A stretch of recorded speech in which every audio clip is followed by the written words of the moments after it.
Chapter 1: New Beginnings. It was a quiet night in the Hidden Leaf Village. At least, at the moment. There was a mob forming in the street, and they were all converging at one place, outside an old apartment complex. Now, this might seem sketchy, and you're probably asking yourself why they were there at all. Was the landlord hated? It varies, really. The landlord was a crabby old lady. That's a red flag right there.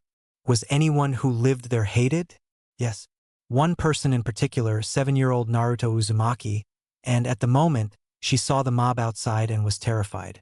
Yes, you heard right. This Naruto is a girl, and she usually goes by Naru. However, recently, she started using the Henge no Jutsu to make herself look like a boy. It was Lord Third's idea, as the last time she was attacked, she was pushed to the brink of death. The mob would have gone further and raped her had Kakashi not showed up.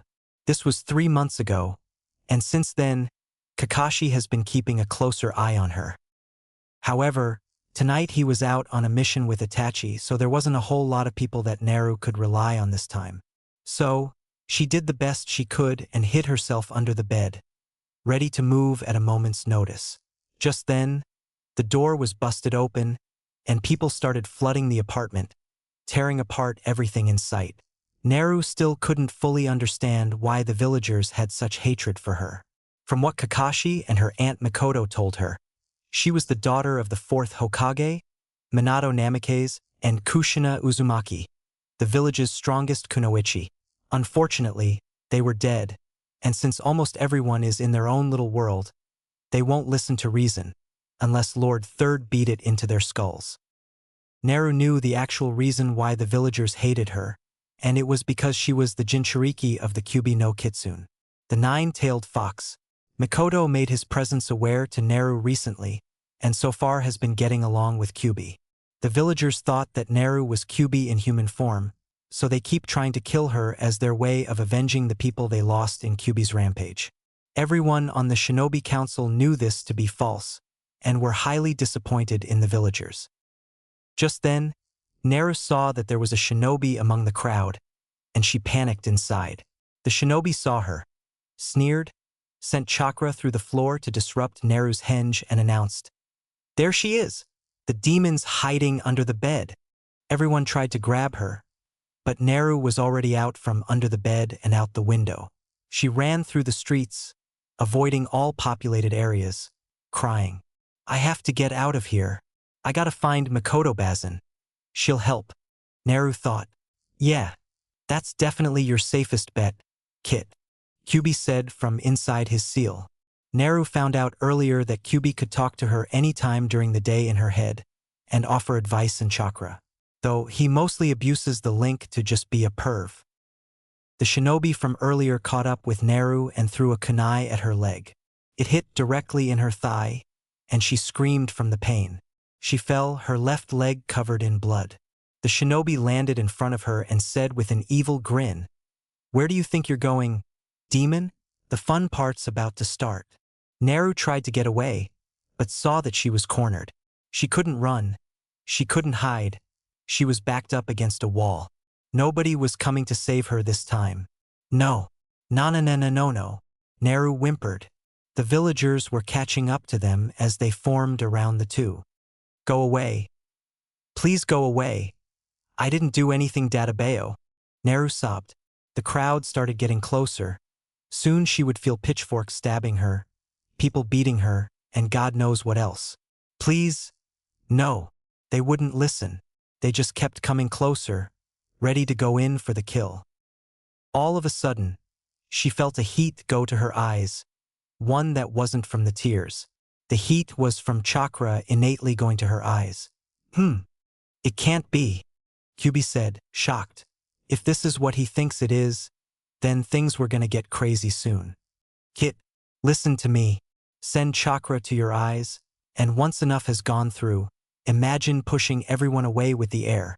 Do it," he shouted, praying Naru does this in time. He may not admit it, but he was fond of the little blonde girl. When she was happy, it was hard not to be mad at her toothy grin. Naru followed Kyuubi's instructions and sent chakra to her eyes. Then her vision changed slightly, and she felt power coursing through her. She imagined pushing everyone away as she screamed, "Go away!"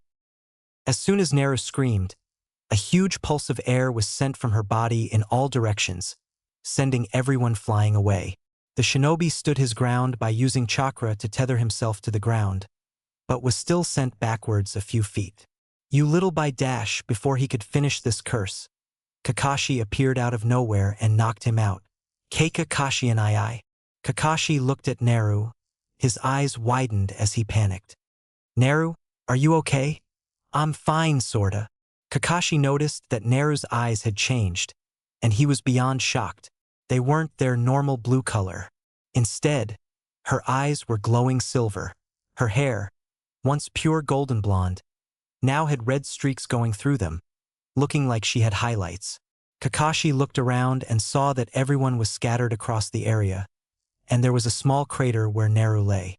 Naru, what exactly happened here, and how did your henge fall? He asked. Mob happened, that guy ratted me out, Databeo. He used chakra to mess up the jutsu too. I ran, but he caught me. Then Kyubi told me to send chakra to my eyes, and then this happened. Naru said, gesturing to everything around her. Okay, hold still, Kakashi said as he reinforced the henge, turning Naru back into her male disguise, Naruto. Alright, now I'm gonna need you to stop the chakra flow to your eyes. Okay? Naruto just nodded as he stopped the chakra. His eyes turned blue again, but some of the red streaks remained. Ugh. Kakashi and I don't feel so good, Naruto said as he passed out from exhaustion. Kakashi carried Naruto to his apartment so he could recover. He couldn't send him back to the complex, especially after what just happened. So, Kakashi summoned Pakken and told him to get Mikoto as quickly as possible. Out of everyone in the village, Naru was especially close to Kakashi and Mikoto. The reason for this was because they were the only family she had. The civilian council was insistent that Naru be alone, and that no one can adopt her. However, Hiruzen, the third Hokage, gave Kakashi and Mikoto permission to look after her. After all, Kakashi was like Naru's older brother, and Mikoto was Naru's godmother. Even Jiraiya of the Sannin caught wind of this and lent a hand. He was her godfather after all, and he'll be damned if Naru lived without knowing any of her family. Kakashi was treating Naruto's leg wound when he heard someone banging on his door. He went and saw it was Mikoto, and she looked scared out of her mind. I got your message, is Naru-chan okay? She asked, hoping the little girl was okay. Well, aside from the already healing stab wound to her thigh, she's fine. I got to her before they did anything, Kakashi replied. Oh, thank God. Mikoto let go the breath she didn't know she was holding. Then she saw Naruto asleep on Kakashi's couch and noticed something was off. Mikoto saw the red streaks in his hair, and memories of Kushina flooded back. Kakashi-san, what happened to her? She asked. Well, one of the shinobi that was supposed to keep the crowd away from her ratted her out. They chased her until she suddenly activated her Kekkei Genkai. Mikoto gasped, You don't mean? Hi. Naru inherited Kushina-san's Dojutsu, the Tsukigen, and Kyubi helped her activate it. Kakashi said, unsure whether to feel proud of her or worried. What are we going to do? Well, I have to see Lord Third anyway, so I'll report what happened. Could you take Naru back to the Uchiha district? I know it's a lot to ask, but I'll do it. Mikoto cut him off. Kakashi gave her one of his eye smiles and said, Thanks. The disguise will hold for the night. Kyubi's making sure of that, right? The last thing we need is giving Sasuke-chan and Itachi-kun a scare. Sasuke and Itachi didn't know Naruto was really a girl. For them, it was odd, since she spends a lot of time playing with them. Heck, Naru and Sasuke were best friends, so the fact that she hasn't told them worried Mikoto. However, she wasn't going to tell them anything. That's something Naru has to do on her own. Alright, I'll take her now. You better inform Jiraiya-sama about this too. He'll want to know. Mikoto informed. Hi. Kakashi waved off. Mikoto lifted Naruto off the couch and took him back to her estate. Inside Naru's mindscape, Kit, Wake up already. Kyubi's voice echoed in her head. Naru woke up to find herself in her mindscape. Again. She was in front of the seal with Kyubi looking right at her. Kyubi? What happened? She asked. The events of the previous night were fuzzy in her head. TCH, you really forgot already? Dumbass. Hey, I am not a dumbass. Databeo, I just can't remember what happened that well. That's all. Naru yelled. It was true, while most would describe Naru as the stereotypical dumb, happy-go-lucky blonde, she really wasn't. Since her teachers at the academy refused to teach her anything, and pretty much rigged her education and test scores, Naru had to constantly sneak into the library and learn the stuff herself. The only sensei there that didn't treat her badly was Irika. He didn't have a bias, he didn't rig her scores, and made sure she learned something. Right, of course. How could I forget that? Kyubi said in a sarcastic tone. Well, another mob attacked you, but this time, you awakened your Kekkei Genkai. Wait, I have a Kekkei Genkai? Naru asked, shocked and hoping he wasn't messing around. She remembered reading about them. So if Kyubi was just messing around, she was gonna hurt him. Yes, you do. It was your mother's Dojutsu, the Tsukigen. I only know some of the basics of it, so you'll have to ask the Uchiha woman if you want to know more. Of course, Kyubi was lying somewhat about this. He knew its full capabilities, but Naru wasn't ready for that yet. All right, I'll ask Makoto Bazin later. Then a thought hit Naru, and she got worried for a second. Kyubi? Where's my body right now? Relax, Kit, you're resting at the Uchiha compound. That woman, Makoto, took you there to recover. You should be waking up shortly. Kyubi reassured, a little irritated. He was never a fan of the Uchiha, but Makoto and Itachi were the few exceptions. Sasuke was still debatable. All right, well, I guess I'll see you later then. Naru waved goodbye, smiling brightly as she left her mindscape. Uchiha compound. Ugh! Naruto groaned as he woke up. Naruto-chan, you're awake. Naruto turned to see Makoto hugging him fiercely. Am Makoto Bazin? Where am I? You're at the Uchiha compound. Kakashi-san and I agreed you should rest here in the meantime. Naruto remembered what happened, but still couldn't make sense of some of it. Just as Naruto was getting up, Sasuke walked into the room. Oh, Naruto, you're awake. You alright, bud? He asked. Yeah. Just a little sore, Databeo. Naruto answered.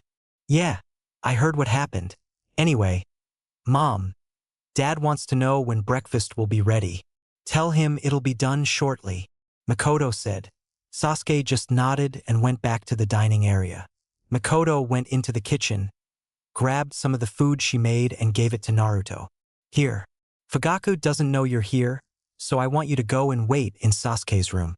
I'll let him know you're up there. That way you two can sneak out. Okay. Thanks, Makoto Bazin. Naruto went upstairs and ate. While Fugaku was Minato's teammate, there was friction between them. So he wasn't too thrilled about his sons associating with Naru. Yes, he was aware of her gender. Actually, almost everyone Shinobi knew. The only people that didn't know were the children and the villagers, which confused Naru somewhat, because she assumed that Sasuke would find out eventually through his parents. But they never told him. Makoto was definitely not happy about how Fugaku treated Naru, and that's part of the reason why she tried so hard to raise her properly. Once everyone ate their breakfast, Naruto and Sasuke snuck out of the house. They usually trained together since they were classmates. Sasuke liked having Naruto around because while he didn't seem that bright at first, Naruto proved him wrong. And he wanted to be friends with him because of who he was, not because of his clan name. As they spent time together, Sasuke realized that his mom and Naruto were close because of Naruto's mother. This eased some tension whenever he was invited over.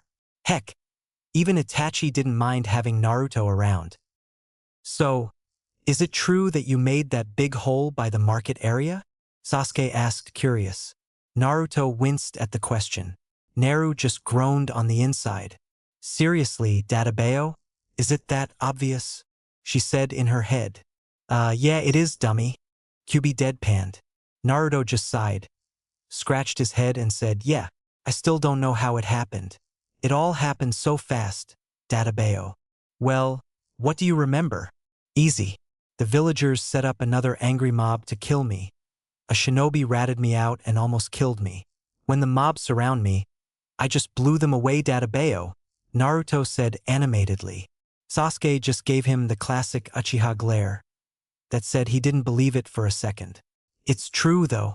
Apparently it's because I have a dojutsu, kind of like your Sharingan. Sasuke took a spit take and looked at him as if he grew a second head. What? That's not possible.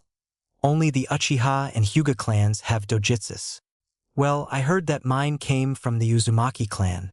My mom was an Uzumaki. Sasuke pondered at what Naruto said. Was it possible? There was only one way to find out. Naruto, could you show me your dojutsu? Naruto's face beamed as he said, heck yeah, just give me a second. Then he started focusing chakra towards his eyes. He felt his vision change again, only this time he can make out the changes. Everything turned a little brighter through Naruto's vision. He activated his Tsukugen, his eyes turning silver and the red streaks in his hair becoming more apparent. Sasuke looked dumbfounded at this and said, wow, you weren't kidding. So, what's this dojutsu called? Apparently, it's called the Tsukugen.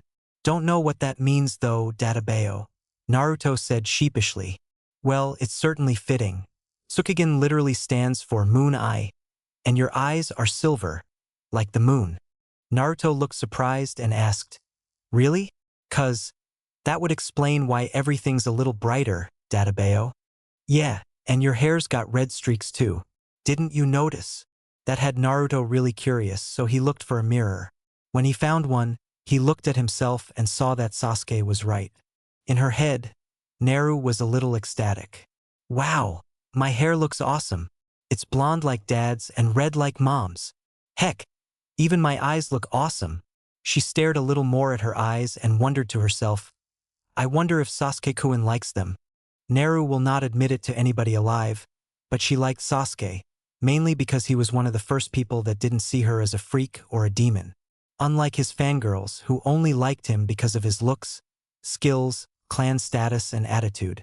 Though, she was still worried about how he'd react to seeing her true gender. Ah, is someone going gaga over Uchiha again?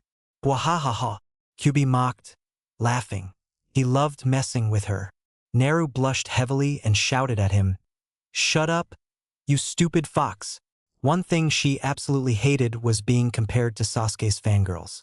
Just thinking about them gave her chills. Sakura Haruno was one of the worst, as she was easily the most obsessed fangirl, and she's usually abusive to Naruto whenever he tried to be nice to her. Naru just blamed her parents since they were often part of the mobs that try to kill her, therefore being the bad influence. Naruto tried shrugging the emotions away and said, wow, I look awesome, Databeo. Just wait until I get my Sharingan. I'll put you out of business, Dobe. Sasuke said arrogantly, his Uchiha ego rising. What was that, team? The two glared at each other for a minute and just broke down laughing. They always messed around like that. Around other people, they try to act like they hate each other to ease suspicion. Instead, they just looked like friendly rivals to everyone. So, their name-calling turned into their nicknames for the time being. Seriously, though, do you have any idea what that does? Nope, not a clue. I was gonna ask Mikoto Bazin later about it. Sasuke almost fell at Naruto's attitude about the situation. Honestly, smart or dumb, you never change, do you? Sasuke exasperated. Nope, Naruto declared, giving a toothy grin. After that day, Naru did ask Mikoto what her bloodline really was. Mikoto explained that the Tsukugen was a dojutsu exclusive to the Uzumaki clan, and it was powerful enough to rival all other dojutsus. Since she had some scrolls from Kushina, Mikoto figured it was only right that Naru learned about her heritage. Though she would have preferred to wait until Naru was older, but the little girl was relentless. So, Mikoto explained the Tsukugen's abilities, with Kyubi chipping in at some points. Apparently, the Tsukugen has some abilities similar to the Sharingan and Byakugan. Like the Sharingan, the Tsukugen could help predict and copy an opponent's movements to an extent. However, it cannot copy jutsus. Like the Byakugan, The Tsukugen allows Naru to see a person's chakra network, as well as their chakra points. She could even see through walls if someone was on the other side. The only downsides is that Naru would have to focus in order to see through walls, even more so to see the chakra network in detail, and she doesn't have the Byakugan's near 360-degree view. Plus, like other dojutsu, it could detect genjutsu easily, but she cannot cast genjutsu with it like the Sharingan can. There was apparently one ability exclusive to the Tsukugen that makes it arguably the most dangerous/powerful dojutsu, but neither Makoto nor Kyubi would tell her. They simply said that Naru will know when it was time. 1 month after Tsukugen awakening, Naru was training at one of the training grounds. Since nobody was around, and it was close to night time, she dropped her henge. So far, she's proven to be very versatile with her dojutsu. However, almost everyone that knew about it told her not to use it until after she became a genin. Makoto, Kakashi, and Jiraiya were very adamant about it. So, Naru switched it up during training. She practiced her taijutsu both with and without her Tsukugen active. Naru can see there's a clear difference between the two, but is still managing nonetheless. Now she could actually keep up with Sasuke somewhat during her sparring matches. Her ninjutsu was improving too. Kyubi helped her discover that she has abnormally large chakra reserves, so they use it to her advantage. He also helped Naru find out her nature affinity, wind style. So at the moment, she was practicing her first jutsu, wind style air bullet. It was similar to the Uchiha clan's fireball jutsu, the difference being clear. One was made of fire, the other one was made of compressed air. Naru found that depending on how much chakra she put into it and how long she took to fire, the damage varies. She could fire a large, powerful air bullet that takes a while to charge, but destroys the log, or fire several small ones rapid fire that make dents in the log. Imagine what this could do on a person. When she finished her training, she heard screams nearby. Naru quickly activated her Naruto disguise and went to investigate. While heading to the source of the screams, he ran into Sasuke. "Sasuke!" Naruto called out. Sasuke jumped and saw that it was only his friend. "Oh, Naruto, it's you," he said, suddenly relaxing. "Hey, what's going on? I heard screams all the way from Training Ground 1. I don't know, but it's coming from the Uchiha district," Sasuke said in a worried tone. Both he and Naruto paled at what this could mean. Giving each other one last glance, they both rushed to the Uchiha district. When they got there, it took everything they had to not cry and vomit. There were bodies everywhere. Blood practically painted the floor beneath them. The bodies varied from the elderly to even children younger than them. What the hell? What is this?" Sasuke asked, not believing what he was seeing. Naruto activated his Tsukugen to check and see if this was a genjutsu. But it wasn't. They're dead. All of them, Naruto said breathlessly, deactivating his dojutsu. "I have seen some sick acts in my time, but I never thought I'd be this nauseated by the Uchiha's extinction. Oh, the irony," Kyubi said, disgusted by this. Kyubi hates the Uchiha, save for a select few, so for him to say this was saying something. "Naruto! Sasuke!" A voice called from above. They looked and saw Itachi land behind them. "Nissan, what's going on? What happened to everyone?" Sasuke said, tears rolling down his face. "Someone is killing everyone in the clan, no matter what the age," Itachi said with a heavy heart. "Everyone?" Naruto and Sasuke both started. Itachi nodded, and suddenly a seal appeared on his hand. He looked at it and had an expression that held both panic and rage. "They're in the main compound," he exclaimed before he bolted toward his house. It took a second before Naruto and Sasuke put 2 and 2 together. This person was going to kill Sasuke and Itachi's parents. The two raced after him, somehow keeping up. "You two need to stay out of this," Itachi reprimanded. "Oh, hell no. Makoto Bazin is one of the only people I have left that knew my family. I'm not letting my aunt die," Naruto declared, activating his Tsukugen to emphasize his point. Sasuke simply grunted in agreement. Knowing he couldn't dissuade them, Itachi let them follow him to the main compound. When they got there, blood stained the doors. They barged in to see Fugaku being beheaded by someone from the shadows. Makoto screamed at the sight of her husband's murder. Naruto and Sasuke just looked on in horror. "Mother!" Itachi cried out, instantly moving to protect her. Itachi," Makoto said, sounding confused. The reason for this confusion was then shown, as the figure stepped into the moonlight. It was Itachi, or at least someone disguised as him. Everyone was shocked at this, wondering who was who. Sasuke looked at Naruto, expecting him to be able to tell the difference. Naruto focused and saw that the Itachi that just killed Fugaku was indeed the fake. He quickly deactivated the Tsukugen, that way the enemy would be ignorant. "Who the hell are you, you fake?" Naruto shouted, not caring who it was at this point. He was pissed, and Kyuubi could feel it. "Kit, calm down. You can't take this guy. I recognize this stench. It's one of those damned elders. Forgot his name though," Kyuubi said in Naruto's head. The imposter just looked at Naruto with indifference before moving behind him faster than most of them could track. Before a fatal hit could be dealt, Itachi blocked it with his sword and sent out a chakra pulse. The purpose of this was to not only push the enemy away, but it would also disrupt the henge.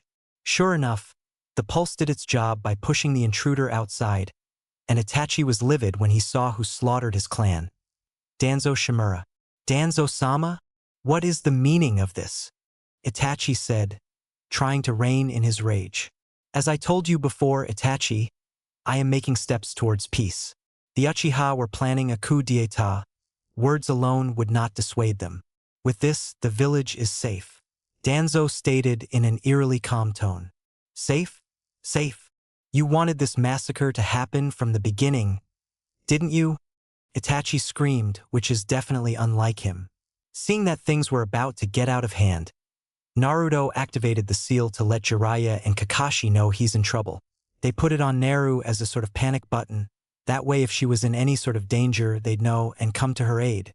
Now all that had to be done was wait for them to arrive. "You never trusted the Uchiha, no matter what we did. Even when we were on your side and wanted peace, you stab us in the back. Just like what you did with Shursui," Itachi snarled. Makoto gasped and asked, Shursui? What does he have to do with this?" Shursui was going to use his Koto Amatsukami to get father to stop the coup. "We were going to prevent a hostile takeover through peaceful means," Itachi explained sadly. "But..." Then he turned to Danzo with disgust and spat. "Danzo didn't want peace between the village and our clan. He wanted us dead." Everyone just stared in shock at this information. All those people. Even the children. "How could you?" Sasuke whimpered. Then he stared Danzo in the eye and shouted, "How could you do such a thing?" Itachi, Makoto, and Naruto stared at him shocked. Sasuke's eyes changed from their normal color to red, and there was a ring around his pupil with one tomo on it. He activated his Sharingan. Danzo looked at him as if his presence was discomforting. "As I said, for peace. For my ideal village," Danzo arrogantly stated. "Your village, huh?" someone said. All of a sudden, lightning filled the area as the spot where Danzo was exploded. The blast threw almost everyone back in the house. In the crater stood Kakashi, in full ANBU gear, his Sharingan eye open. "Sorry we're late, brat. You interrupted my research again, but considering what's happening, I'll let it slide." Everyone turned to see Jiraiya behind them.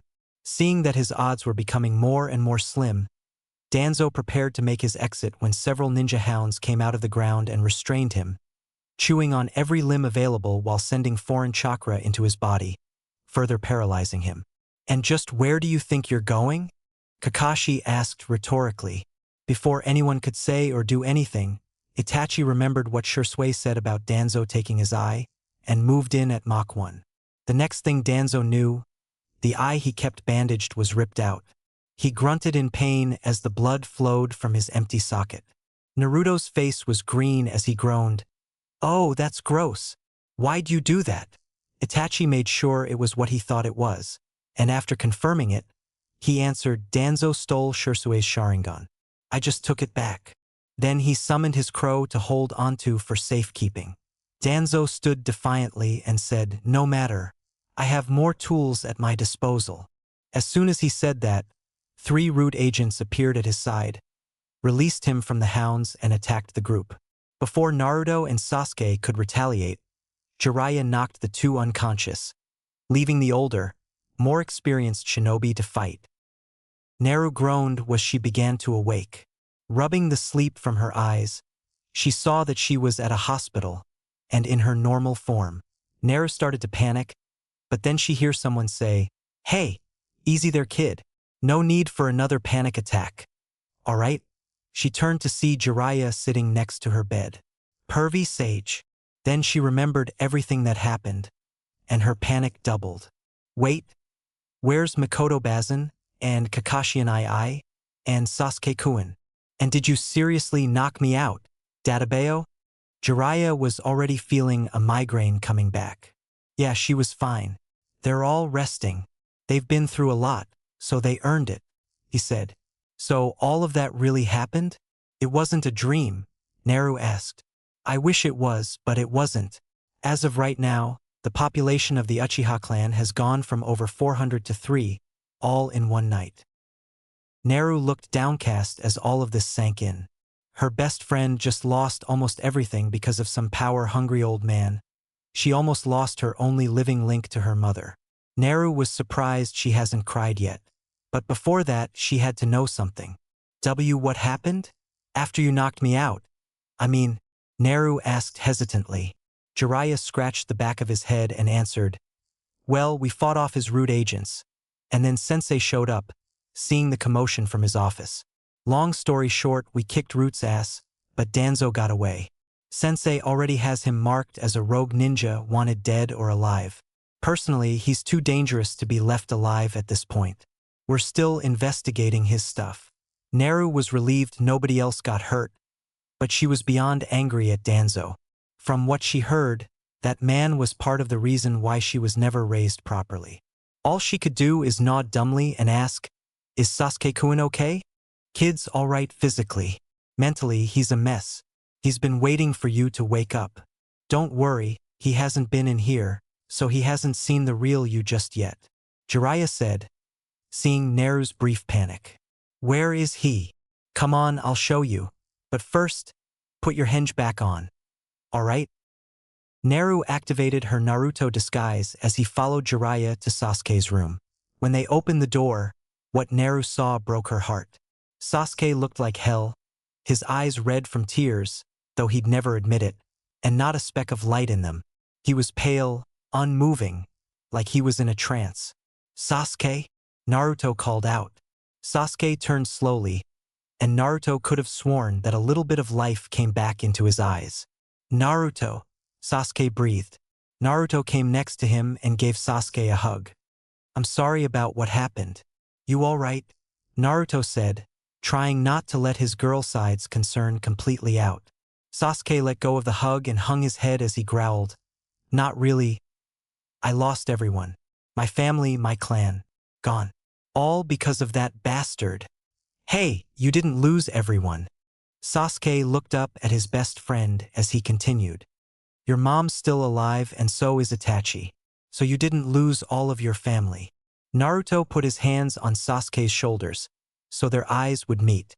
"Plus, you know I'm here for you. We're best friends after all. What kind of friend would I be if I didn't help you through this, Databeo?"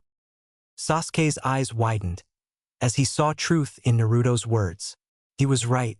His mom and brother were still alive, and Naruto was willing to be there for him, to help him grieve. But then a dark thought popped into his head, and he shared, "But what if Danzo comes back? What if he comes after all of you again? I almost lost my family once. I don't dash. If he comes back, we'll be ready for him, Databeo." Naruto interrupted. "How could you be so sure? Because you're not the only one that wants to get Danzo, so does everyone in the village. They all know now the pain he's caused, so he'll have nowhere to run. Sasuke, you got the whole village to help you take Danzo down. You're not alone. We're stronger together. Remember? Like Irika-sensei said." Naruto said, sounding far smarter and older than the 7-year-old he was. Sasuke took in everything Naruto said, and determined that what was said was undeniably right. And he knew he couldn't shut Naruto out, it was impossible. When Sasuke didn't reply, Naruto just said, "Well, if you need me, I'll just be down the hall." As he started to get up, wanting to give Sasuke some space, Naruto felt a tug. He saw Sasuke grab his sleeve as he begged, "Please don't go." Inwardly, Naru blushed, knowing that Sasuke wanted her around. On the outside, Naruto just gave one of his true, warm smiles as he lay down next to Sasuke and draped an arm over his shoulder. "I'm not going anywhere, Dadabayo." Chapter 2: Truths and Tests. Ever since the Uchiha massacre, Naruto and Sasuke have been closer than before. Everyone noticed this, and some weren't sure what to make of it. Some were confused as to why the two were within 2 feet of each other and not trying to kill each other. Some were happy that the stoic Uchiha finally decided to not cut himself off from everyone. Sasuke's fangirls were pissed that their precious Sasuke-kun was spending more time with Naruto than them. Naru never really paid much attention to them. She never paid attention to anyone's opinions. After that night, Sasuke changed, and Naru noticed it. He wasn't as happy as he used to be. He definitely brooded more often, and he trained harder than ever. It took Naruto, Itachi, and Mikoto combined to convince Sasuke to calm down. They knew he was grieving, and this was his way of dealing with it. However, Sasuke was killing himself at this point, so he had to stop. Naruto saw to that. As time passed, Sasuke didn't brood so much, and he definitely took care of himself better. Everyone told him that he would be strong one day, but he had to be patient. Strength doesn't just come naturally, you had to earn it through training. Naruto drove that point home with his improvements, and Sasuke was definitely convinced after that. Over the years, the two improved, their friendship growing stronger alongside their abilities. The whole time, Naru hid her true self from him. She couldn't tell him, not yet. Not until they graduated. 6 years later. Naru's alarm went off, which she thoroughly smashed. She hated mornings. She was definitely not a morning person. But then she remembered that her final exam was tomorrow. Knowing this, she knew she had to study hard and practice hard, which is good and all, but there were 2 problems. 1, she was horrible with remembering anything for written tests, which is why she excelled with multiple choice tests. She aced those through word association. Anything else, not so much. Though any physical tests she has, she winds up coming either slightly behind or on par with Sasuke or her other friend Hinata Hyuga. See, Hinata is the only one outside of Naru's little family that knows about her true gender. Flashback. 1 year ago. Naru was training again, and since it was empty, she dropped her henge. She trained for a few hours, not knowing that Hinata was watching. Hinata was confused as to why Naruto was a girl. So, she used her Byakugan to see if it was just a henge, and that Naruto was just multitasking. However, it showed her that it wasn't. She gasped, and since Naru had heightened senses thanks to Kyuubi, she heard it. Naru turned and saw the girl hiding in the bushes.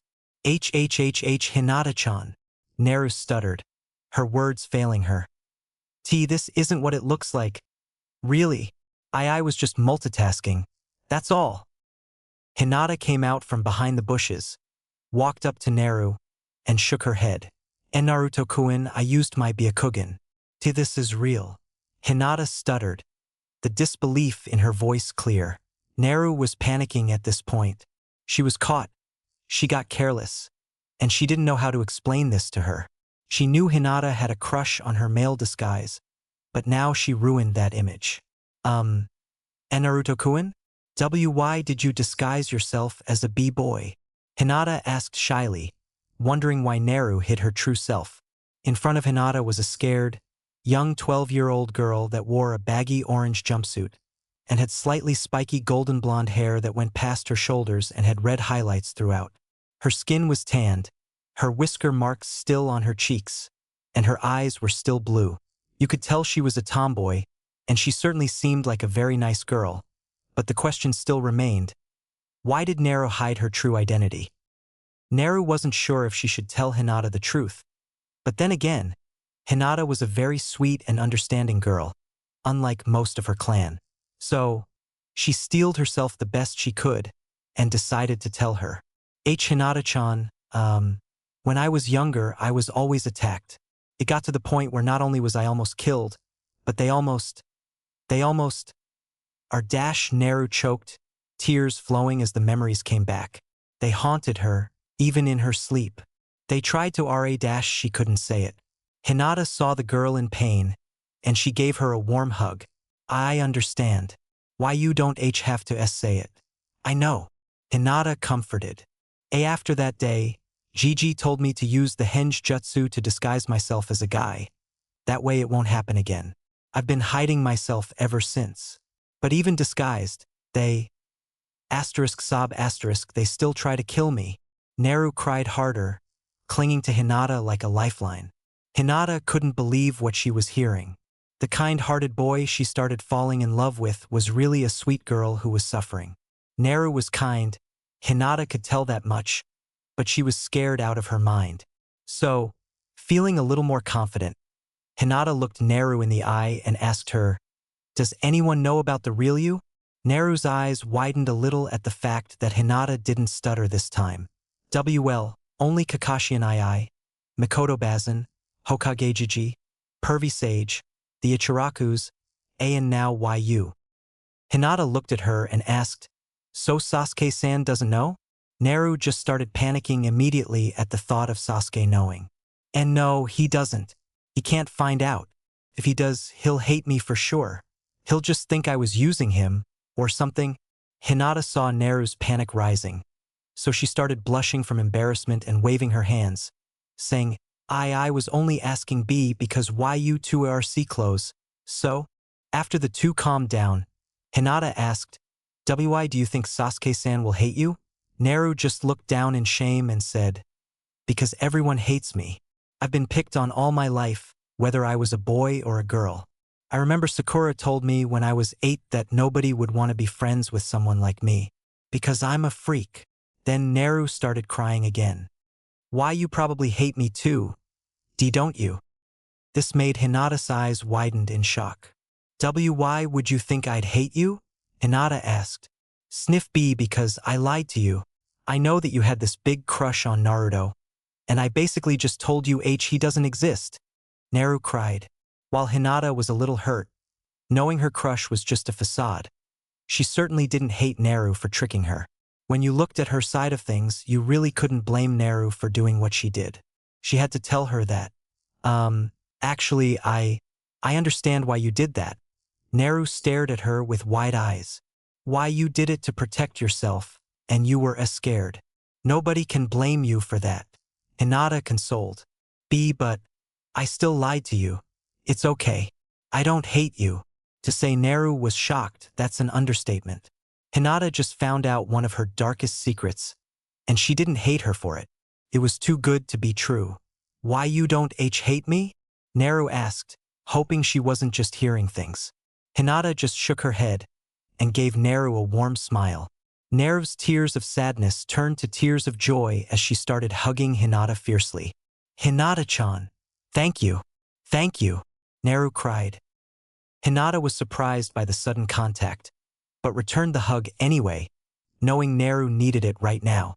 Naru pulled away and wiped her tears. "I didn't think you'd forgive me, but I'm still sorry for lying to you, Hinata-chan." Naru apologized, still feeling guilty. It's okay, Naruto-kun," Hinata said. Naru smiled and said, "Actually, when I'm like this, I prefer to go by Naru." "Oh, I'm sorry, Naru-chan." Hinata corrected herself. "It's okay. You could still call me that when I'm in disguise," Naru reassured. They talked for a while before Hinata had to head back home. Before she left, Hinata promised she wouldn't tell anybody about Naru's true self, and Naru was beyond happy about it. Ever since that day, Hinata and Naru were close friends. When they were at the academy, Hinata would be with Naruto and Sasuke, and the three bonded. Since Hinata was the only student at the academy that knew the real Naru, so they did a lot of stuff together when they were alone. They ate, talked, joked around sometimes, and even trained together. Naru has been trying to help Hinata break out of her shyness, and so far, it's been working little by little. Though, there was one thing Hinata couldn't fully condone, no matter how funny they were: Nerv's pranking habits. Oh yeah, that was her second problem. Naru tended to pull pranks either before or after she studied, which sorta caused her to remember less of what she studied the day before. She claims it's part of her training, and it kind of is, especially with her choice of wardrobe. Even a year later, Naru still wears the same Kill Me Orange jumpsuit. The only reason she liked it was because it was orange, her favorite color, and the Uzumaki crest was on the back. Though she did admit to herself that this much orange was a little much. Naru wore this because it was all she could afford, and when not wearing her henge, it hid her figure, which was already developing. That, and she considered them her training clothes. This confused Hinata when she was first explaining, but then she went and said that she wanted to see if she could still be hidden while wearing something as bright as that. Sure enough, it worked. In fact, she was going to prove it before heading to the academy. So Naru made herself breakfast with the groceries Makoto brought 3 days ago, ate quickly, put on her jumpsuit and goggles, and activated her henge before leaving. Naruto looked at his masterpiece. He basically did graffiti on the Hokage monument so that everyone could see. Naruto basically wrote names on most of the faces, but he took pleasure in writing Old Geezer on Lord Third's face. Though he just drew something on Lord Fourth's face, making him look like he was wearing makeup. Naru figured that if her dad was still alive, she would have drawn this on his face while he was asleep, laughing about it with her mom. Naruto. Just then, Naruto saw that several Chunin were headed his way. He just laughed and said, "Try and catch me, losers." They don't know how he did it, but Naruto always managed to escape them, even with the jumpsuit on. You'd think they'd be able to spot it from miles away, but not when it's Naruto involved. Naruto landed in front of the academy, with 2 minutes to go before class started. He ran down the hall until he found his class. "Few made it," Naruto said as he entered. "Naruto, you're actually on time. What? You didn't do that big prank you were bragging about last week?" Kiba joked. Akamaru, who was on top of Kiba's head, just barked in acknowledgement. "Nah, I did it before I got here. Check it out."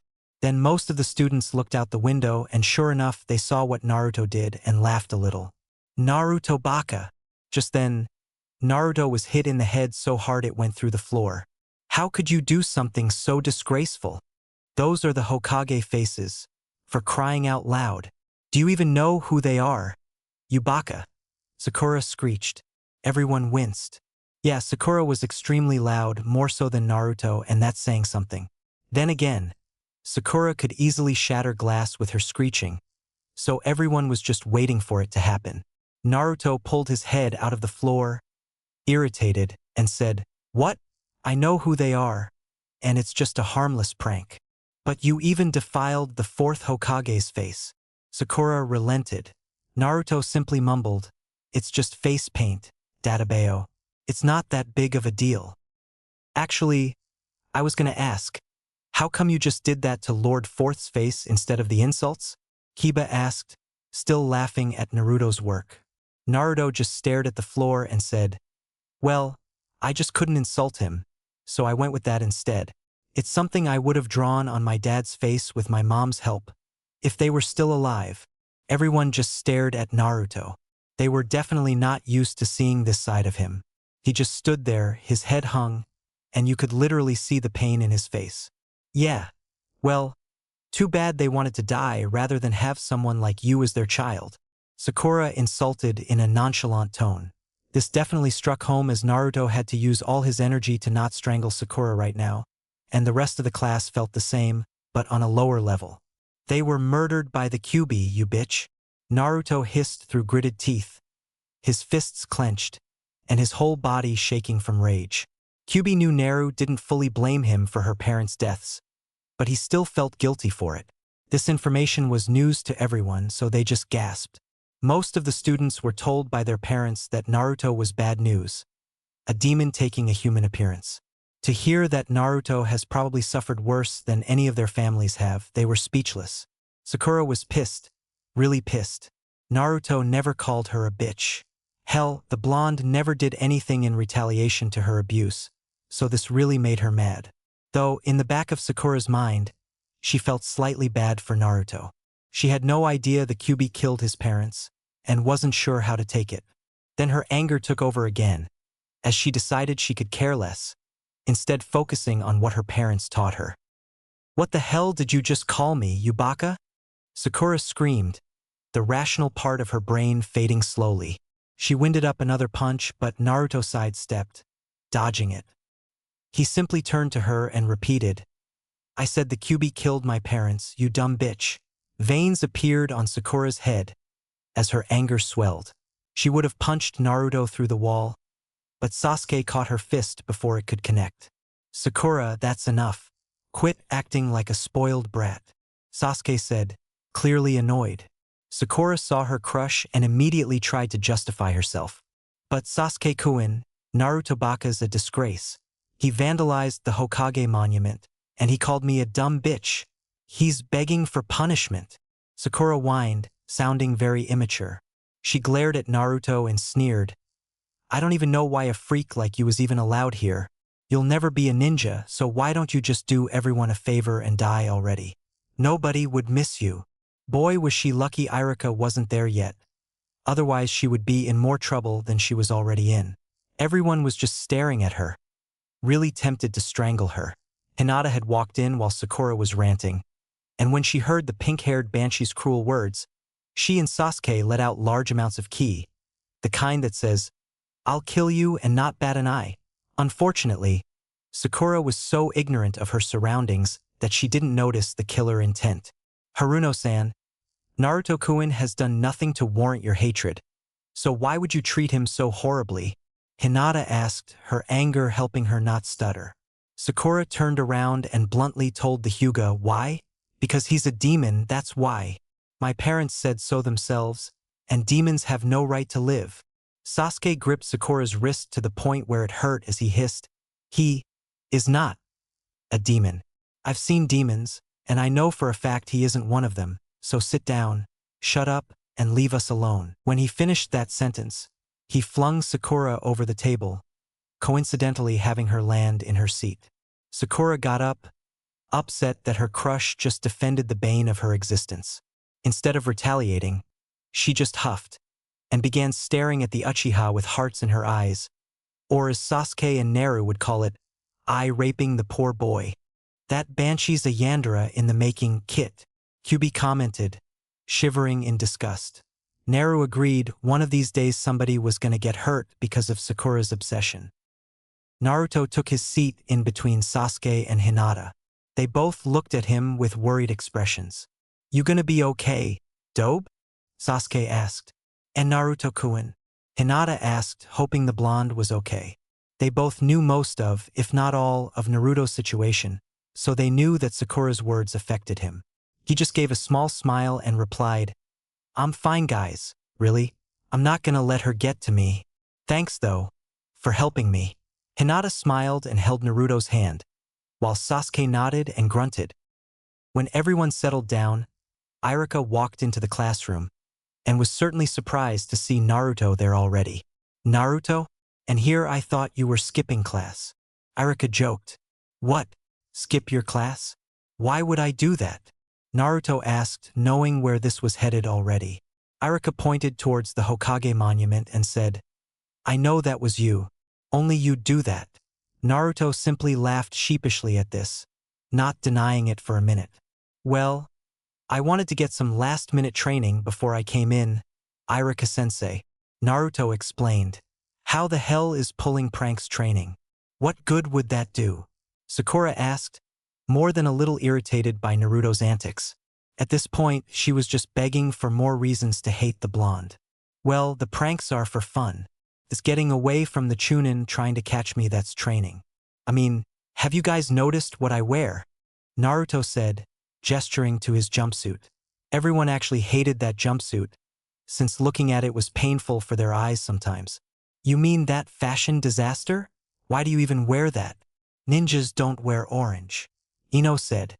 "Yeah, she's the resident fashion expert, and she will not hesitate to judge what you wear. Believe me, I know."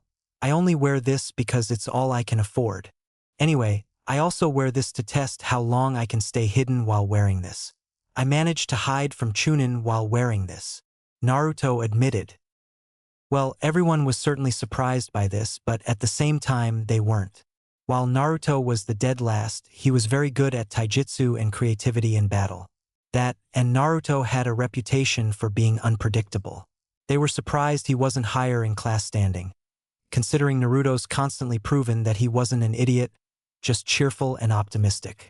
So, some just assumed he was like Shikamaru, lazy with work. At least most of them thought this. The rest, like Sakura, thought he was just a loser that had no chance in life, but they had a bias. If that's the case, then why is it I'm the only one who's managed to catch you? Iruka taunted in a playful manner. Some kids snickered, but Naruto just laughed and said, "That's because you know me so well, Databeo. Yeah, you couldn't keep him down forever." The class went on like normal, which was basically review for their finals. Now it was lunch break, and everyone was relaxing in the classroom. "Naruto," Iruka called out. "Yeah? What's up, sensei?" he asked. Iruka sighed and asked, "Why did you do that to the Hokage faces? You know who they are, right?" "Yeah, I know. They're the past leaders of the village, one of the strongest in the world. The fourth Hokage was the best one yet. I just did that to mess around and train. Nobody ever notices me now until I'm already done, Databeo," Naruto replied. Iruka realized that statement had a double meaning and felt a little saddened. "I'm surprised you just drew face paint on Lord Fourth's face. Would have thought you'd make up some creative insult like the rest." "Well, I couldn't do that to him. You wouldn't understand. It's complicated." Iruka simply nodded, and then said, "Well, you still need to clean that up after class. And before you complain, I'll treat you to ramen afterwards." Naruto's face lit up as he mock saluted and said, "You got it, Iruka-sensei. I'll leave that monument sparkling in 2 minutes. Just watch, Databeo. If you wanted Naru to do anything, henge or not, just bribe her with ramen." The girl absolutely loved it, especially since it was one of the few things she could afford on her own. Kakashi and Mikoto keep telling her to mix it up and eat vegetables, the healthy stuff, so she found a loophole. Naru simply decided to add more healthy foods in her ramen. The family that owns Ichiraku made sure to do this too. That way the ramen is healthy, but still as delicious as before.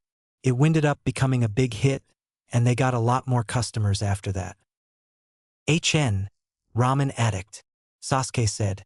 "Hey, ramen is awesome. You wouldn't be saying that if you at least tried it, Databeo," Naruto started. "Yeah, she also didn't like it when you insult her favorite food, no matter who it was. That stuff is garbage in a bowl. Why would anyone eat that fattening crap?" Sakura said with disgust. "1, it's delicious. I would even go as far as to say it's the food of the gods. 2, if you were serious about your shinobi career, you could burn off the calories from the ramen by training, that way you stay thin. 3, the ramen I eat is actually healthy. Just ask Ayam Nizan and she'll tell you all about it. Even Choji knows about it." Naruto went into his rare instructor mode. He really wanted to make Sakura look bad.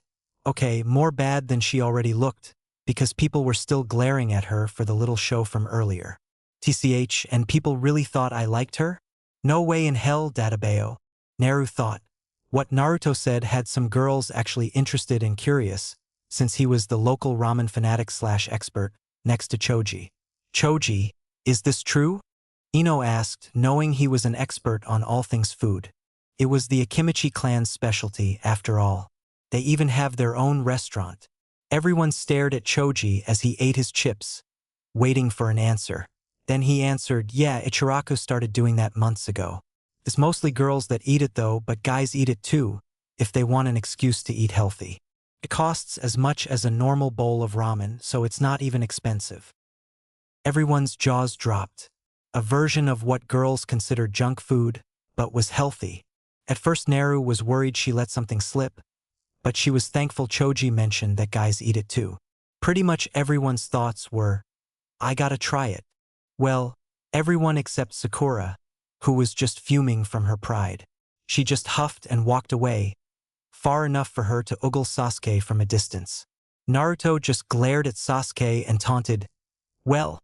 Sasuke simply shrugged and said, "I didn't say I had anything against it. All I said was that you're an addict." "Good." Naruto grinned like a madman, feeling victorious. Hinata just giggled at Naruto's antics. After lunch, the class went on to its last review before the final exam tomorrow. They finished with practicing the Henge no Jutsu. When it was Neru's turn, she decided to mess with everyone's head and turn into a older, more developed version of herself. She called it her sexy jutsu, though she made it for a few reasons. The main reason was that the jutsu itself was a pervert detector. If a guy had a nosebleed just by seeing the form, yeah, the dude's a perv.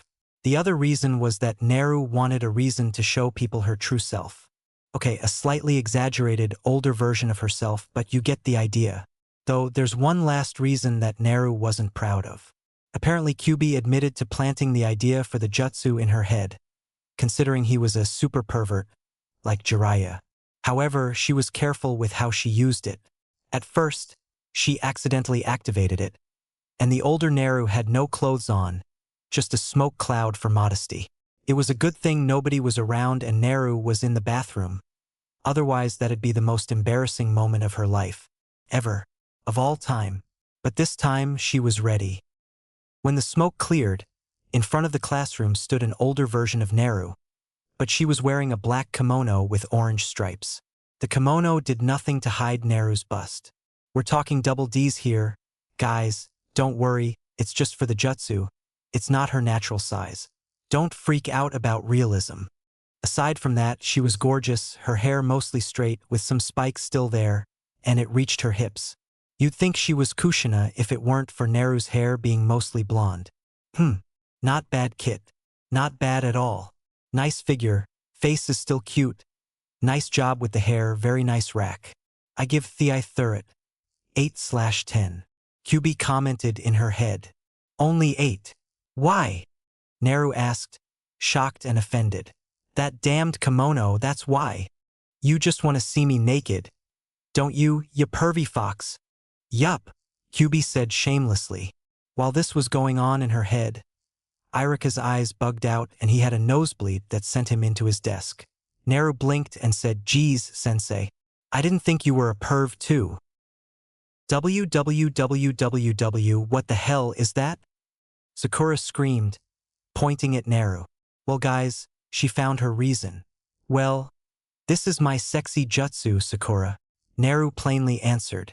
This was one of the few times she could be herself, and she was not going to pass this up. "You pervert. Why would you make a stupid jutsu like that?" Everyone winced at the volume of Sakura's voice. Even with their emergency earplugs, some sounds still somehow managed to get through. Everyone looked towards the windows and nope, windows still intact. Neru's face reddened as she shouted back, "I am not a pervert, Databeo. I made this jutsu as a pervert detector. There's a difference. Why do you think I'm wearing a kimono right now?" "For modesty." Sasuke even backed her up and said, "It's true. The dobe explained it to me when he first used it. It could also be used for more than just detecting perverts, apparently."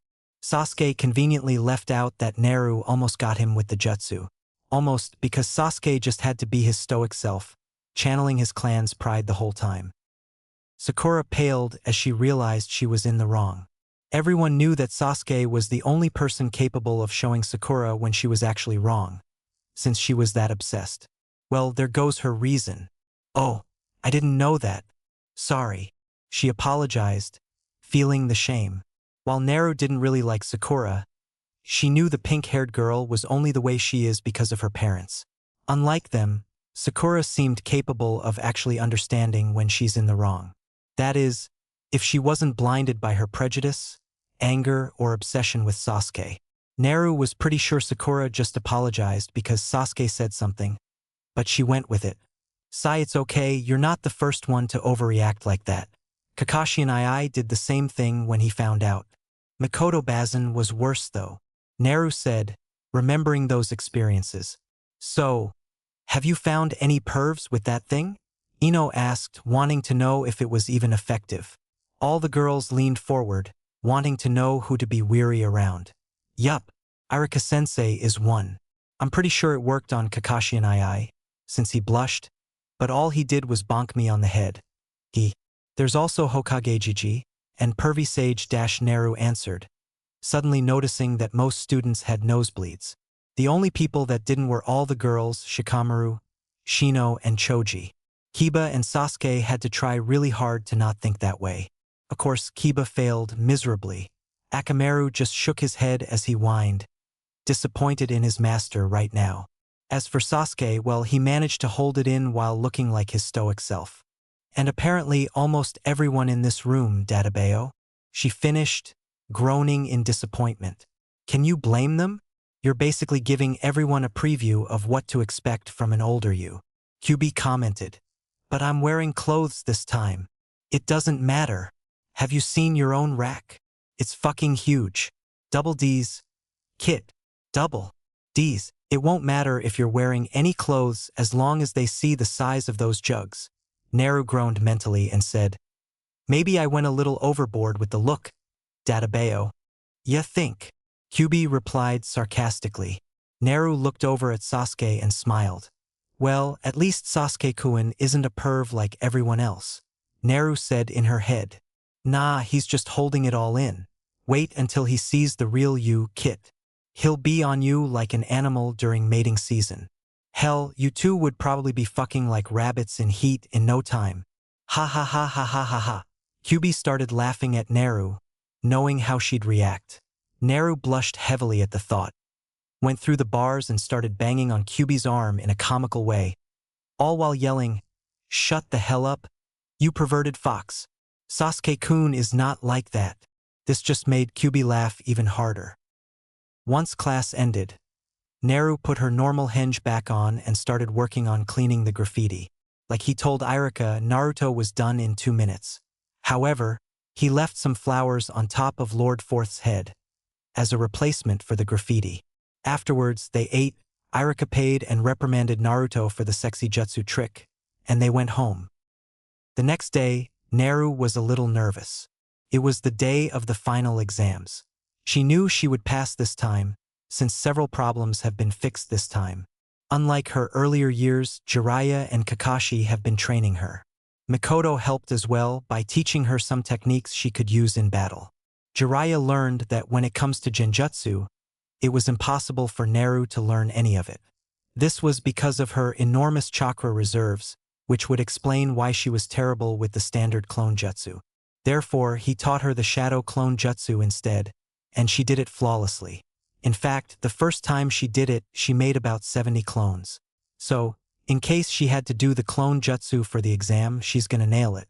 Detecting genjutsu wouldn't be a problem, considering she was now immune, thanks to her Tsukugen.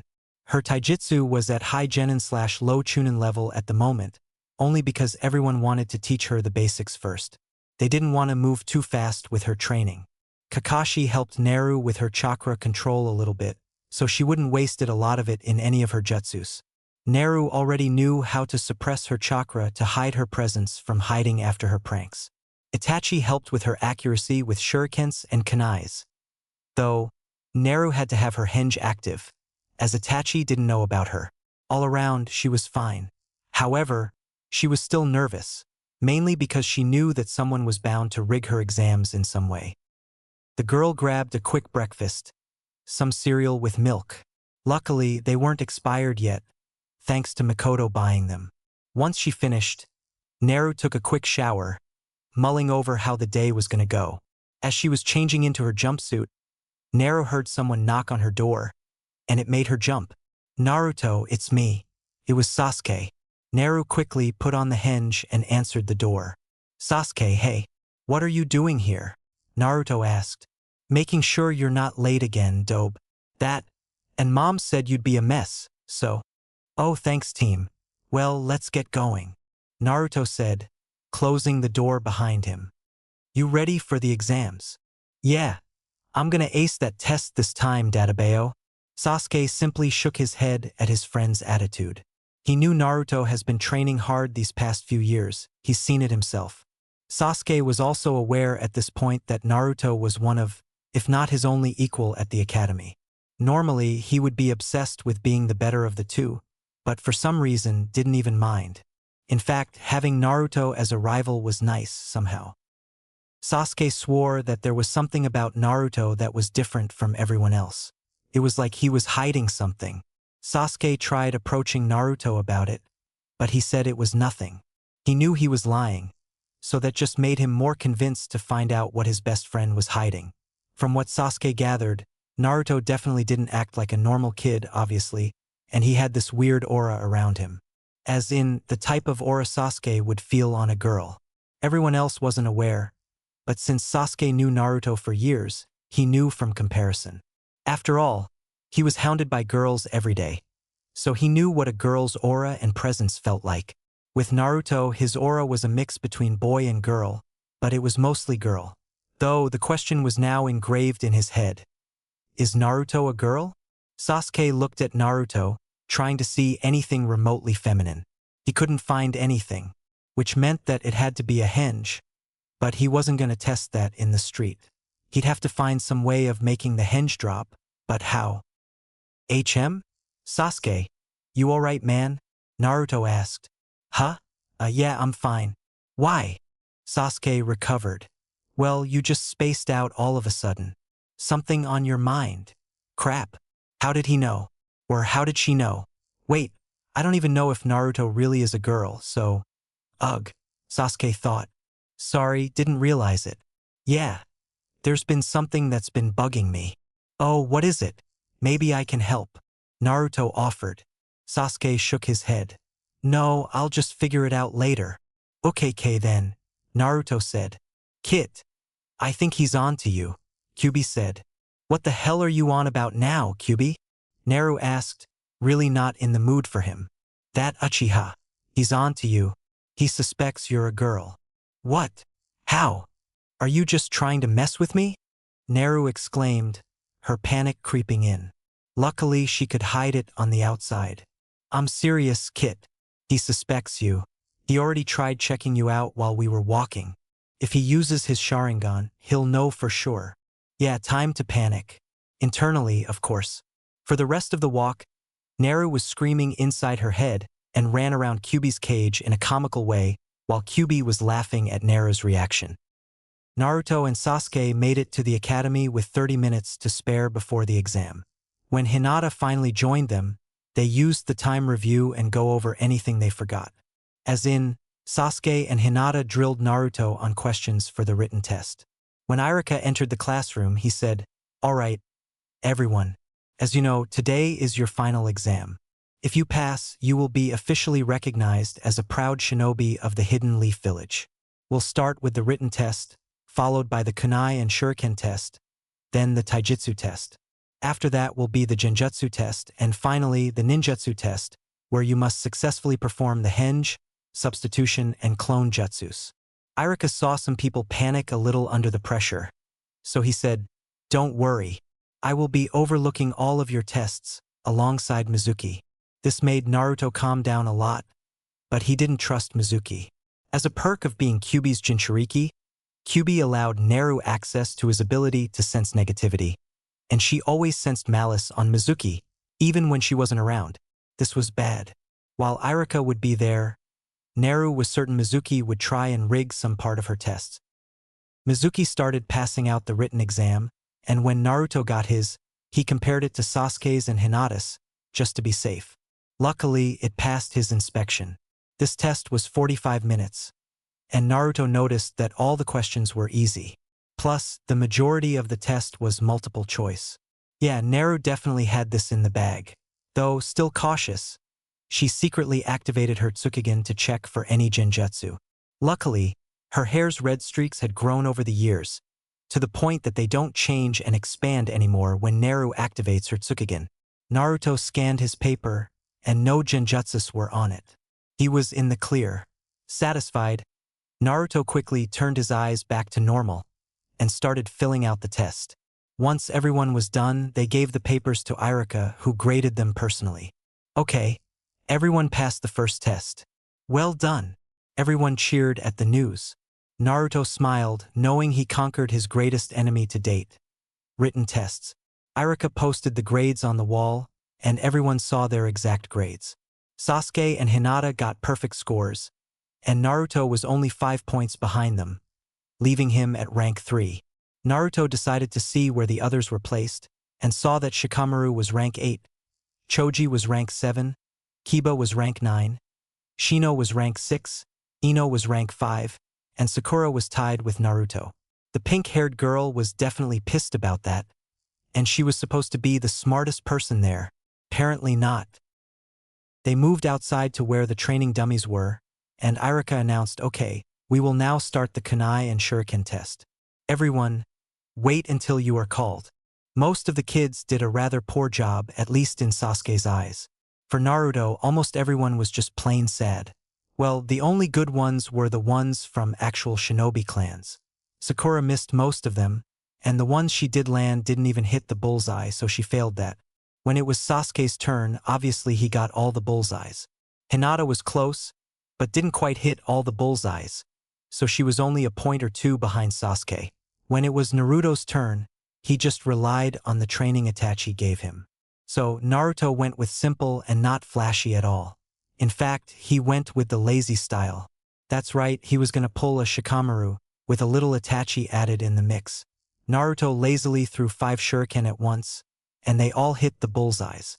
When it came to the kunais, Naruto didn't even take a second to aim, and he just threw them one after another. Bullseyes. The training dummies were just pincushions at this point. Normally, Naruto would miss, so everyone was shocked at this. Shikamaru just groaned and said, "Man, did he really just copy me? What a drag."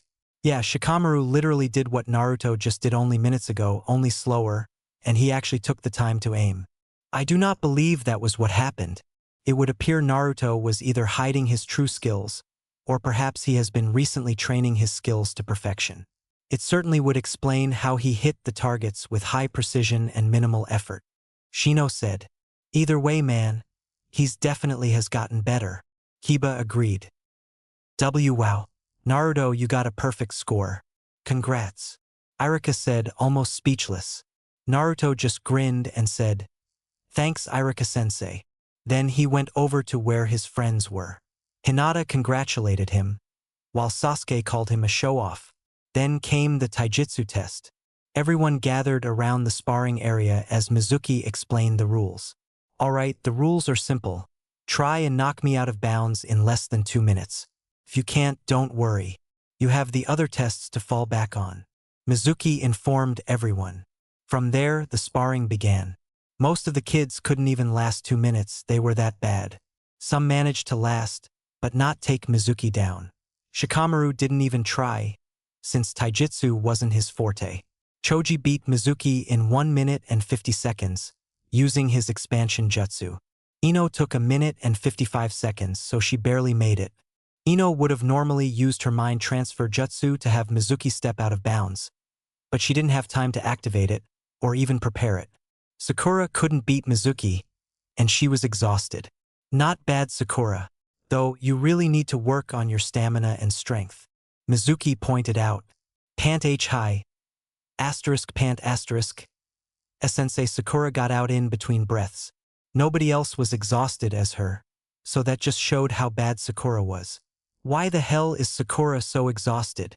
It was only 2 minutes. Kiba wondered. That would be because she doesn't train, like at all. Naruto answered.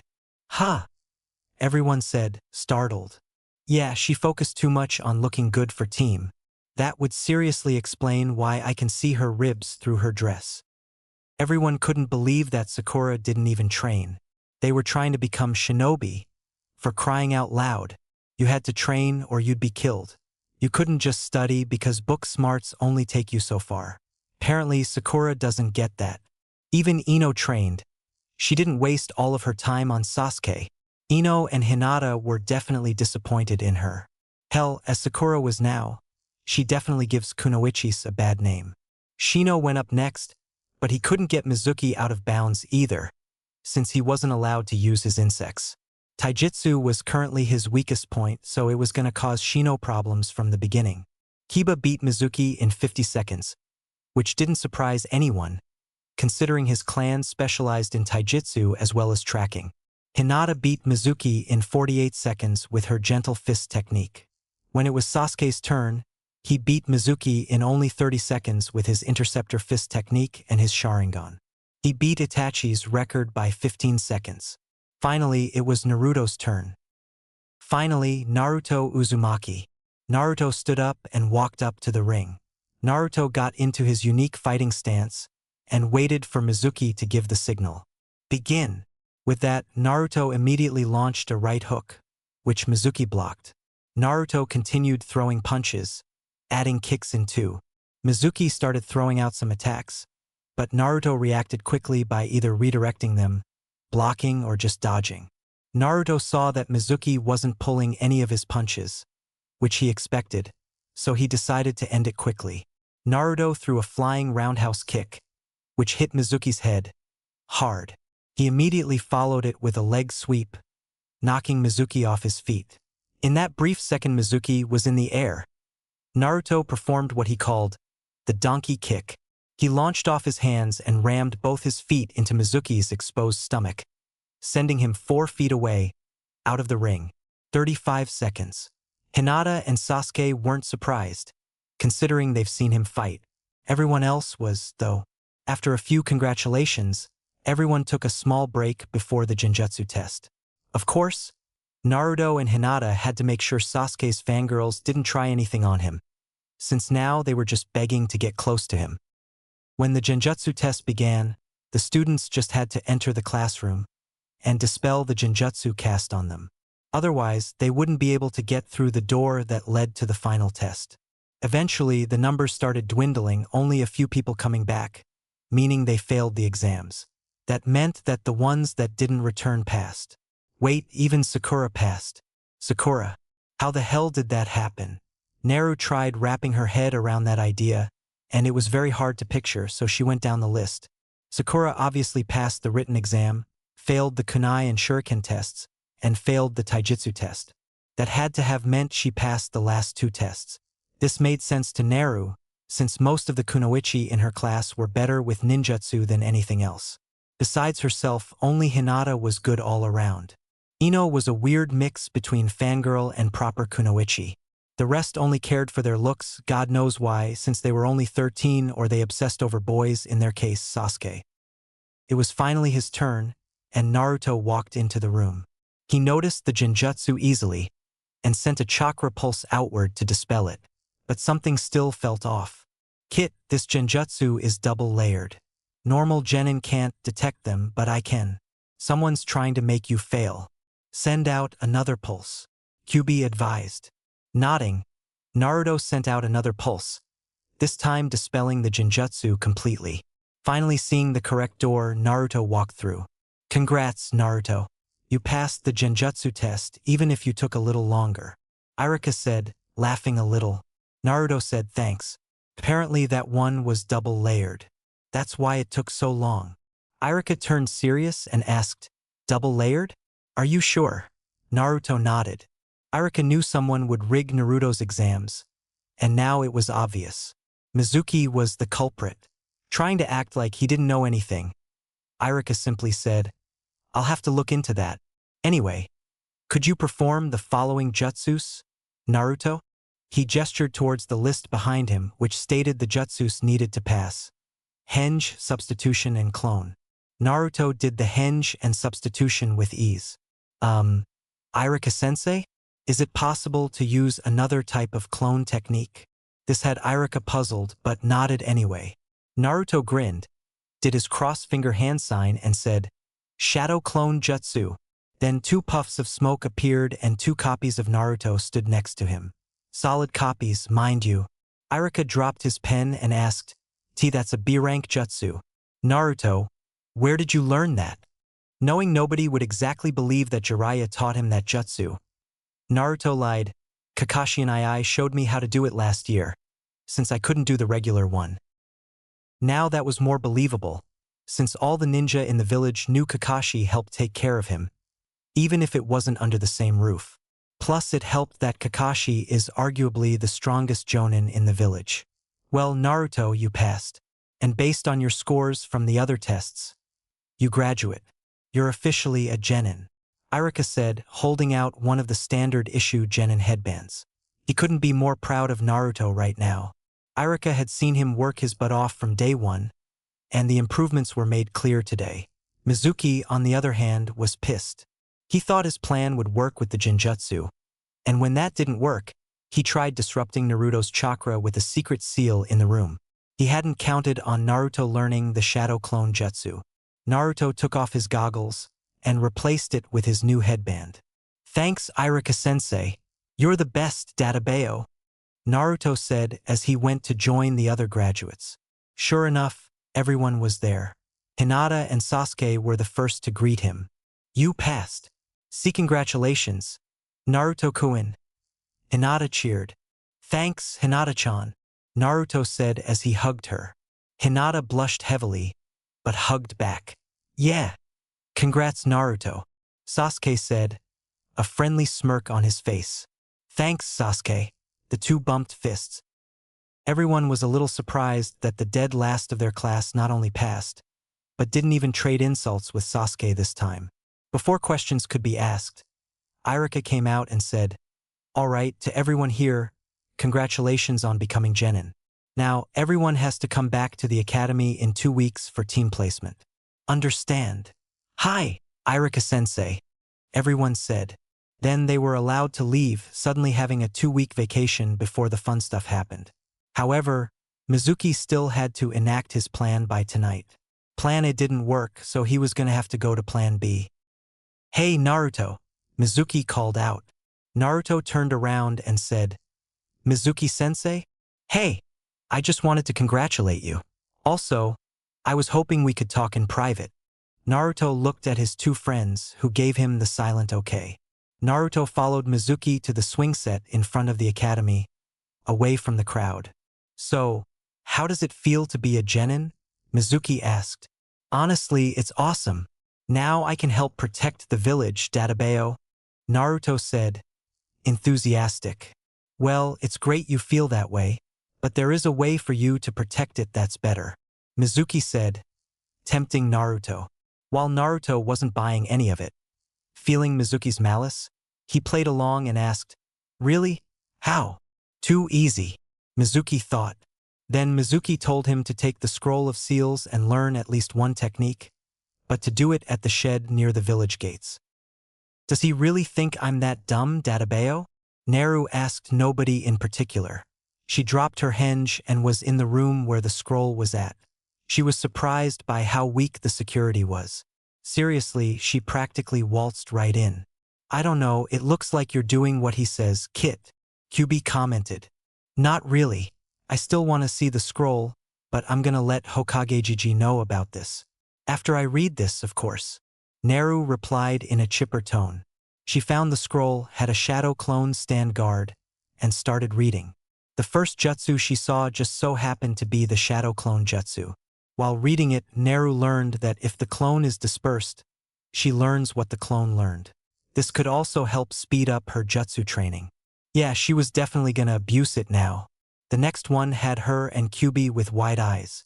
The second entry was about Naru's Tsukugen, but there were more details about it than she realized. Whoa, the Tsukugen's in here. Maybe I can learn more about it here. Databeo, Naru exclaimed. You sure you want to do that, Kit? There's some stuff in there you're not ready for. At least not now, anyway, Kyubi warned. Oh, lighten up, you big fuzzball. I just want to know more about it, geez. If you and the others say I'm not ready, then fine, I won't do what I can't just yet, Naru stated. Kyubi was actually surprised Naru said something that actually sounded responsible, which normally isn't like her. Then again, when Naru said something, she stuck to it, so Kyubi just accepted her words, feeling a little proud of her maturity. With that, she started reading, and couldn't believe what she was reading. Some of what was written was new even to Kyubi. Naru read about the Tsukugen's unique abilities. The first one being the one that put it on the map, matter manipulation. Naru didn't understand it at first, but she read further and saw that with the Tsukugen, she could manipulate her environment, similar to jutsus, but without hand signs. That would explain how she blew everyone away all those years ago. There was also another ability, one that Kyubi didn't know about. The Tsukugen has a type of sonar mode if you close your eyes, or your vision was hampered in any way.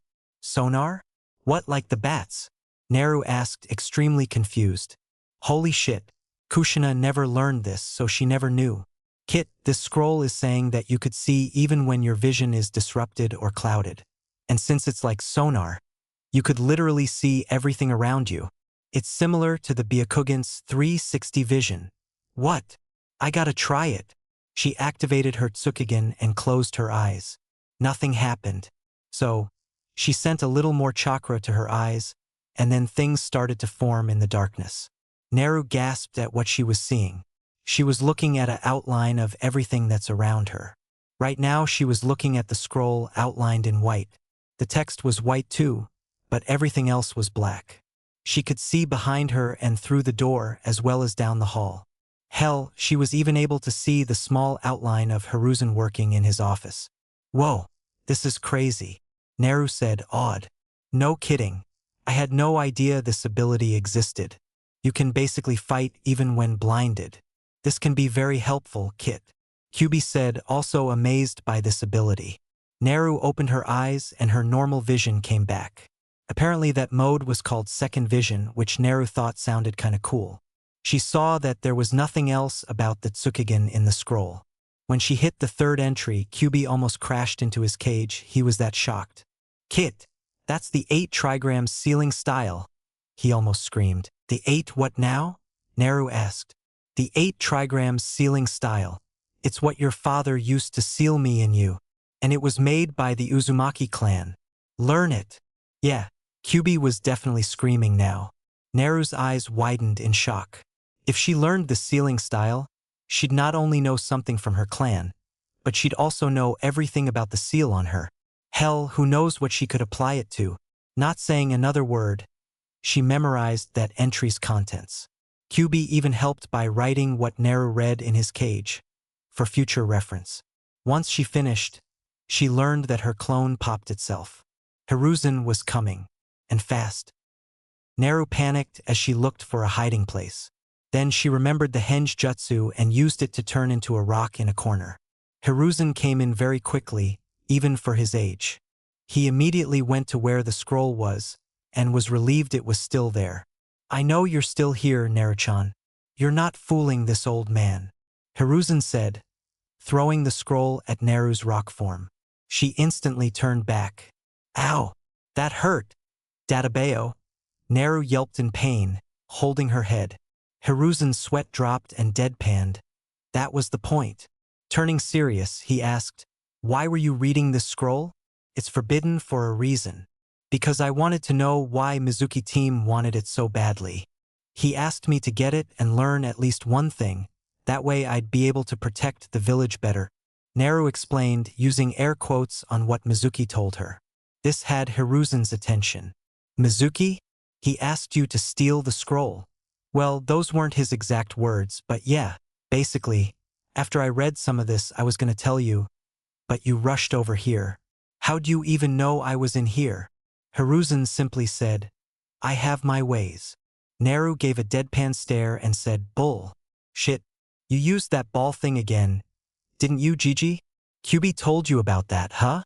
Hiruzen asked, rubbing his temples. He was aware that Naru has been talking with Kyubi, but he didn't realize the tailed beast was sharing that type of information. Naru nodded, and Hiruzen groaned. Yes, I did. I saw you reading the scroll and assumed the worst. Like what? That I'd unleash old Fuzz, but onto the village for making my life hell? Naru asked rhetorically. Hiruzen took it serious and paled. Kit?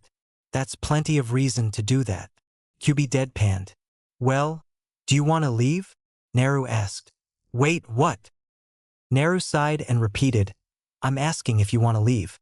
I know the sealing style now, so I should be able to make a key to release the seal. Just say the word, and you can leave my body and do whatever you want.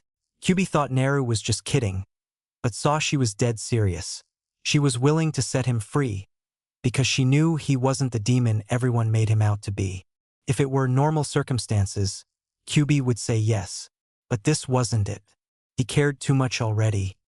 As fun as that sounds, if you do that, you'll die. It's a known rule that if the tailed beast is removed from its Jinchuriki, in this case, it's you, by any means, you will die. Plus, you can't make a key, since your jackass dad already made one. Naru was definitely shocked. She didn't know that would happen, and she wasn't aware that Kyubi actually cared about that fact. Wait, why are you telling me this? I thought you hated me. Never really said I did, Kyubi said. Then he started scratching his head and admitted, honestly, things are more entertaining with you around. Plus, your mother died because of me, whether you like it or not. The least I could do is look after her brat. Naru was definitely surprised. Kyubi actually cared about her. She felt a few happy tears come to her eyes as she said, thanks, Kyubi. I'll try and find a way to give you a little more freedom. I promise. Leaving the mindscape, Naru said, Gigi, relax. That was a joke. Besides, this thing doesn't even say how to make the key. And if I do let Kyubi out, I'd probably die. That's not the point. There's still the risk of him taking over. Hiruzen tried to make Naru see reason. Instead, Naru's eye twitched. Gigi, the only time Kyubi has ever taken over my body was when he wanted to experiment on me with his goddamn perverted jutsus. Databeo. She snapped, the memories coming back. They were really embarrassing for her, since Kyubi was experimenting with different versions of the sexy jutsu. Still worth it, Kit. Still worth it, Kyubi said, grinning like a madman, his nose leaking a little blood from the memories. Hiruzen's sweat dropped, finding this information really bizarre. Naru sighed in frustration as she said, look, that's not important. Mizuki team still wants me to deliver that scroll. What are we gonna do? Hiruzen contemplated on this and came up with a solution. He grabbed a scroll that looked similar to the scroll of seals, but had a trap inside which activates if anyone opens it. Take this to him. I'll be watching from my office, and I'll have all Chunin alert on the situation. They will know you're innocent, he ordered. Naru nodded and took her leave. Well, Hiruzen's plan went smoothly. Mizuki fell for it hook, line, and sinker. Once he grabbed the scroll, the trap activated, which was basically him getting chained up with the chains connecting to the trees around him, but he somehow managed to break free. Irika showed up to help, and Mizuki tried to turn Naruto against Irika by telling him the reason everyone hated him. Didn't work since he already knew. Though Mizuki apparently knew about the whole gender thing, somehow, and disrupted Naru's henge in their fight. Didn't really stop her from beating the living crap out of him. By the time Naru was done, Mizuki had bruises all over his body. His skin was completely black and blue. No joke. Now all that was left was explaining this to Irika. Irika-sensei, I can explain, really? Naru said, trying to figure out what to say. It's okay, I knew all along, Irika reassured. Wait, you knew? How? Irika just gave her a look, and Naru knew. Makoto Bazin told you, didn't she? Her and Lord Hokage. Naru face-palmed herself. Seriously? Everyone's finding out now, Databeo. You didn't tell anyone, did you? No, I didn't. That's your secret to tell. Naru just looked at him, like he was suspicious. **I swear. If Sasuke-kun finds out about this too, I don't know what I'll do, Databeo. And he's already suspicious. Naru groaned, dreading even the thought. He's gonna find out eventually. You can't keep it from him forever, Naru, Irika said. Naru knew he was right, but she was still afraid of how Sasuke would take it. Suddenly feeling tired, Naru said, I know. I'm gonna let Gigi know what happened. Then I'm gonna sleep. You can talk to him tomorrow. You need to rest, especially after what happened today. Naru at this point couldn't even complain, so she let Irika take her home. Once there, Naru checked if any villagers left traps for her again. They didn't. She unlocked her door, went into her apartment, fell onto her bed and instantly fell asleep. Chapter 3: Birth of Team 7. The events of the previous night were revealed to the entire Shinobi Council, and they were definitely pissed that Mizuki would betray them so easily. Hiruzen tried to figure out why Mizuki would do something like this, but he couldn't figure it out. So, he sent the traitor to Ibiki and Inoichi for interrogation. All that was left was for Naru to report in. That was when Hiruzen heard knocking on his office door. Enter. Hiruzen answered the knocking, and Naru walked into the office. Hey Gigi, Naru greeted. Naru-chan, how are you feeling? Hiruzen greeted. I'm doing fine. I managed to get an actual night's worth of sleep this time, so that's good. Hiruzen wondered what Naru meant by that. I see. Well, I must thank you for helping bring Mizuki in. Oh, it was nothing, Databeo, Naru said, feeling a little bashful. Anyway, Irika already filled me in on the events that transpired the previous night, so no report will be needed. Naru thanked Irika for that in her head. She hated reports of any kind. Hiruzen brought out some papers from a folder on his desk and said, Now, normally I wouldn't do this, but I would like your opinion on some of your classmates. This had Naru a little confused. Hiruzen wanted her opinion on some of her classmates. This had to be related to team selections somehow. Gigi? Does this have anything to do with team selections? She asked nervously. Hiruzen nodded. Yes, I figured that after last night, and everything you've had to endure these past few years, you deserve a break. Naru was touched that Hiruzen wanted to help her that much, so she happily replied, Oh, okay. Thanks, Gigi. Hiruzen smiled at the girl, looked to his papers and asked, What are your thoughts on Sasuke Uchiha? Naru wasn't all that surprised Hiruzen started with him first, since all the girls except Hinata were fangirls. Well, Sasuke-kun is a really cool guy, and when you get to know him, he's really nice and thoughtful. He's definitely strong, though he does brood often. I tried breaking him out of that habit, and it's mostly worked. He keeps to himself most of the time, though he lets me be near him since we're best friends. Naru answered. Hiruzen considered what he was told and asked, So the two of you can work with each other? Naru nodded happily and replied, Yup. Then Hiruzen asked, Is he aware of your true self? Naru's mood went down a little bit as she said, No, he doesn't know yet. Though, Kyubi said that Sasuke-kun's already suspicious. I don't know how he'll take it, Databeo. Hiruzen simply nodded. Then he went to the next paper and asked, What about Sakura Haruno? Naru immediately crossed her arms like an X and said, Nah, absolutely not. That girl's a nightmare, Databeo. Intrigued, Hiruzen pressed on, What do you mean? According to her profile, she seems like a perfectly nice girl. Naru groaned in frustration and said, Gigi, those profiles are biased. Sakura is a horrible person. She's always calling me a demon and is vicious, both verbally and physically. I never hit back because I know that she's only like that because of her stupid parents. Not to mention she stalks Sasuke-kun whenever I'm not around. Gigi, if Sakura is teamed up with me and Sasuke-kun, she's only going to be more abusive towards me, and she's going to distract Sasuke-kun from his training. Plus, there's the chance of us being deaf because of her. Databeo. Hiruzen was definitely upset that even a girl Naru's age would treat her in such a way. Sakura's parents were both on the civilian council, so of course this would happen. Then there was the part Naru mentioned about profiles that had him curious. Hiruzen looked for Naru's file and saw it to be true.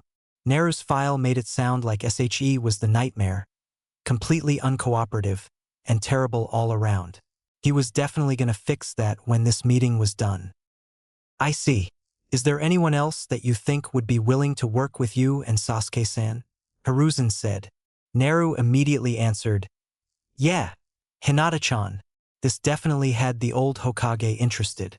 Originally he was going to place Hinata on Kurenai's team, but this may change things. Hinata Hyuga? Care to explain why? He asked. Sure. Hinata-chan's the only one in our class that knows I'm a girl. She found out last year and hasn't told anybody. Thank God. She always hangs out with me and Sasuke-kun, and we train together a lot. She's sweet and kind, and is really comfortable around us. Even Sasuke-kun doesn't have a problem with her. If you put her on a team with me and Sasuke-kun, we could be Team Dojutsu Databeo. Naru said excitedly. Hiruzen chuckled at the title, remembering that Naru had the Tsukugan. If she was put on a team that had a Sharingan user and a Byakugan user, that could very well be the most powerful team in the village. It would work out, according to Naru, since all three are already best friends. He knew Naru wouldn't lie about this, so he trusted her. Hehe, Team Dojutsu, huh? It certainly does have a ring to it, Hiruzen said. Naru giggled a little too. Well, what about your Jonin-sensei? What would you want from them? Naru thought about it and said, well, I just want someone that actually teaches us something and doesn't have a biased opinion of me. Hiruzen grinned and said, well, what if I told you your sensei would be Kakashi Hatake? Naru beamed and said, Kei Kakashi and I? That'd be awesome. That would literally be the perfect team, Databeo. Yes, I figured you'd say that. Well, thank you for answering those questions, Naru-chan. I will take what you said into consideration. I want you to come here 2 days from now to get your photo taken for your shinobi registration form.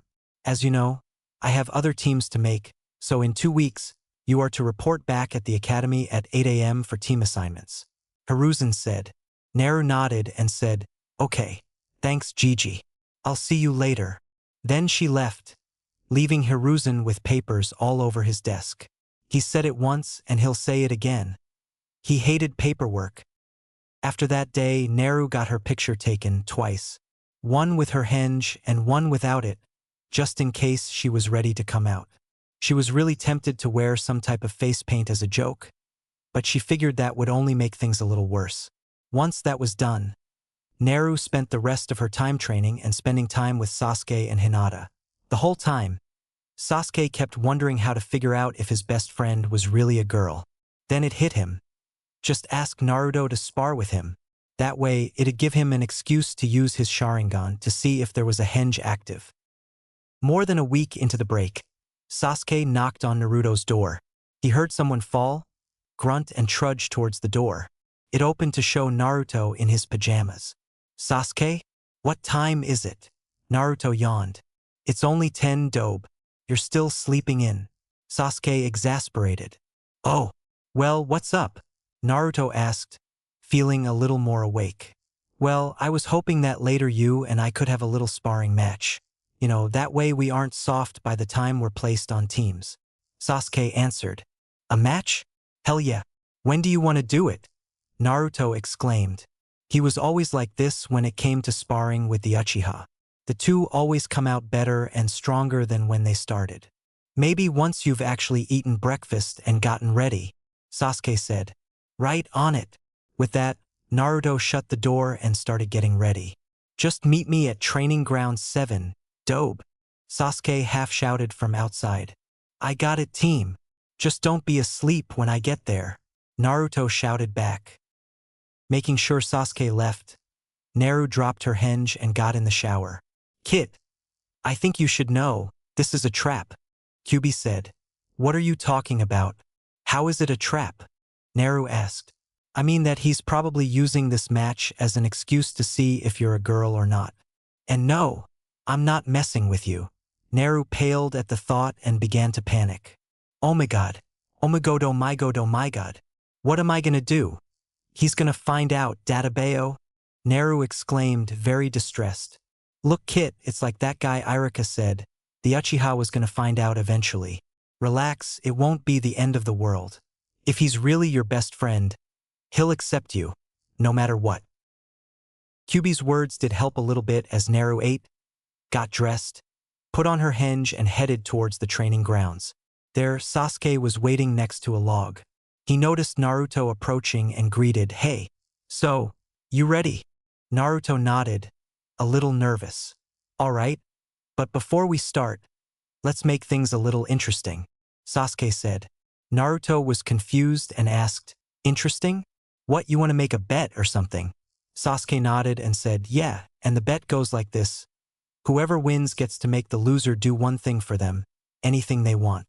Took only a second for Naruto to realize that if Sasuke won, he'd ask for him to drop the henge. On the other hand, Naruto could have Sasuke pay for all the ramen he would eat for dinner. Grinning, Naruto said, Oh, it's on, Databeo. With that, Naruto and Sasuke got into their stances and waited a few seconds before charging at each other. They simply started with simple punches and kicks, both of them countering or blocking the attacks. Neither of them have activated their Dojutsu just yet. Naruto tried a roundhouse kick, but Sasuke blocked it, grabbed his leg and threw him at a tree. Naruto groaned from the pain and noticed Sasuke was getting serious. Then, he noticed that Sasuke had his Sharingan active. Oh no, he's gonna find out. Naru whimpered in her mind. Sasuke saw that he was right. Naruto was using a henge, however, that didn't really mean he was a girl. In Sasuke's mind, he tried to think of different reasons for this, that way he wouldn't be let down in case he was wrong. Maybe Naruto wasn't a girl. Maybe he was horribly scarred and had to wear a henge to hide the scars. Or maybe he didn't like how he looked, or... Yeah, Sasuke was running out of excuses, so he went with the direct approach. "Oi, Naruto," Sasuke called out. Naruto jumped a little, scared about what would happen next. "Why yeah?" Naruto answered, trying to mask how he felt. Then Sasuke asked the dreaded question, "Why are you wearing a henge?" Inside, Naru paled as her fears were coming true. I don't know what the hell you're talking about, Databeo," Naruto stammered, activating his Tsukugan and rushing in to attack. Naruto shot out several jabs, a right hook and a body shot, all blocked by Sasuke. Then, he saw an opening, and Naruto used an uppercut, landing a direct hit on Sasuke and launching him upward. Not stopping there, he grabbed the Uchiha's leg and slammed him into the ground. Using his experience from years ago, Naruto tried to push Sasuke back with air pressure, visualizing air pushing outwards at violent speeds. Sure enough, it worked, and Sasuke was sent flying back, his back hitting a tree. The Uchiha was shocked. Where the hell did Naruto learn something like that? "In case you're wondering, I did that thanks to these," Naruto said, referring to his eyes. Sasuke immediately understood it was a visual jutsu, similar to what Itachi could do with his Mangekyo Sharingan. Sasuke started going through hand signs and declared, "Fire style, Fireball Jutsu." He shot out a huge ball of fire from his mouth, and it was heading towards Naruto at high speeds. Naruto went through hand signs as well and declared, "Wind style, Air Bullet." He shot out pressurized air from his mouth that put out the fireball immediately. Using the fireball as a distraction, Sasuke went in to attack Naruto from behind. However, with his heightened senses, Naruto reacted accordingly and performed the traditional back kick, Sasuke barely blocking it with his cross guard. Seeing his chance, Sasuke threw Naruto's leg aside and did an open palm strike while sending chakra to said hand.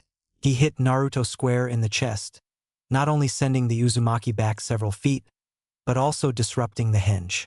He could have sworn he hit something squishy but firm when he sent that chakra pulse. Then Sasuke went through many emotions when he saw his best friend without the henge, from confusion to outright surprised. Laying a few feet away from him, in Naruto's place, was a girl that beared a striking resemblance to his best friend. The girl's hair was still spiky and blonde with red highlights, but it went past her shoulders. The girl still had the Tsukugan active and still had the jumpsuit on, though the jacket somehow was opened by the attack, showing some of her hidden figure. Even the whisker marks were still there, somehow making her look cuter. Sasuke was speechless. His suspicions were actually right. Or were they? Maybe Naruto figured out a way to layer henges?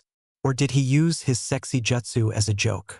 Sasuke checked with his Sharingan and saw there was no henge active. This was real. "And Naruto?" Sasuke asked, confused. "Ow, that really hurt, Databeo." Naru winced in pain. Then she realized her voice was normal and covered her mouth, hoping Sasuke didn't hear her. But he did. She stared at Sasuke, who looked at her with wide eyes, mouth agape and trying to form words. Then Naru stared down at herself and saw her henge dropped and her jacket was open. Naru's face turned red as she zipped up her jacket and tried to hide behind a tree. Sasuke followed and saw Naru sitting, her face covered mostly by her arms and knees, and she was close to crying. She looked like she wanted to hide from the world. Is that really you, Naruto?" he asked again. Naru looked up at him with a guilty expression and simply nodded. I'm sorry. I'm so sorry, Sasuke. Naru started saying as tears started flowing down her face. Sasuke tried to calm her down and said, "Hey, you didn't do anything wrong, all right?" Naru wasn't convinced. Sasuke looked around, hoping nobody was around, and said, "Hey, let's get you back to your apartment, all right? We can talk about this there." Naru just nodded, the tears slowing down for the moment, and let Sasuke take her home. Once they were at Naru's apartment, Naru sat on her bed, and Sasuke sat right next to her. Naru was a mess at this point. She didn't know what to do. Kyuubi just stayed silent and watched, wanting to know what Sasuke would do. Sasuke shifted a little, feeling the awkward tension in the air. Then he got the guts to ask Naruto, "How long has this been going on?" He gestured towards Naru's figure as he asked this.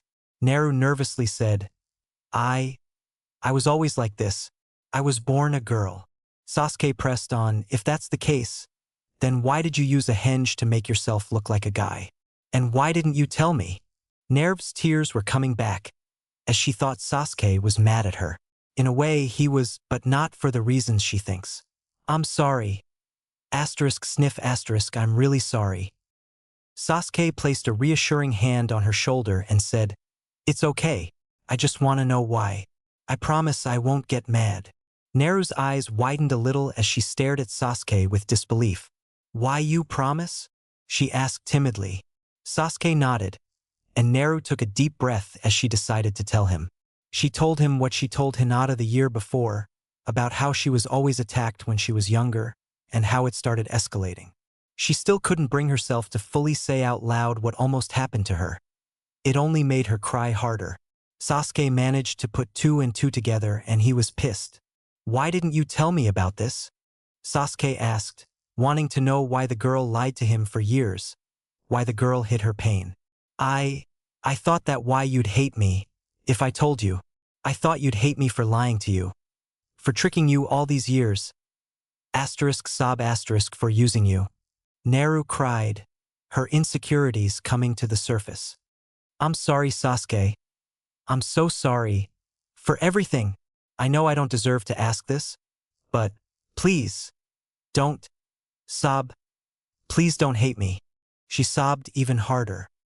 Sasuke couldn't believe his eyes or his ears. Yeah, he was pissed, but only because of how the village treated Naru.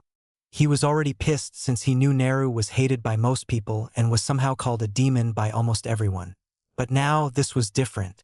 Naru was almost raped, tortured, and worse. How the hell could the villagers do that to such a nice girl, and at a young age? He was shocked that Naru would even think he would hate her. He had no reason to. He was a little upset that she didn't tell him, but she thought Sasuke would react like he would if he found a fangirl stalking him. The thing was, Sasuke didn't feel that at all.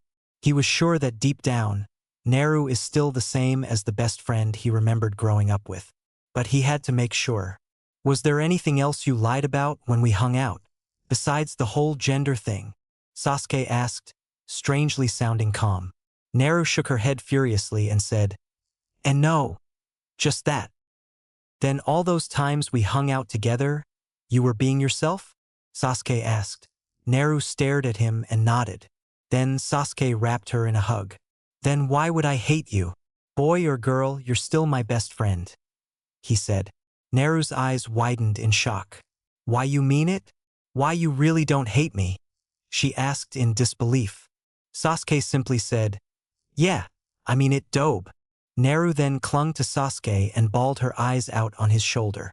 First it was Hinata that accepted her, and now even Sasuke accepted her.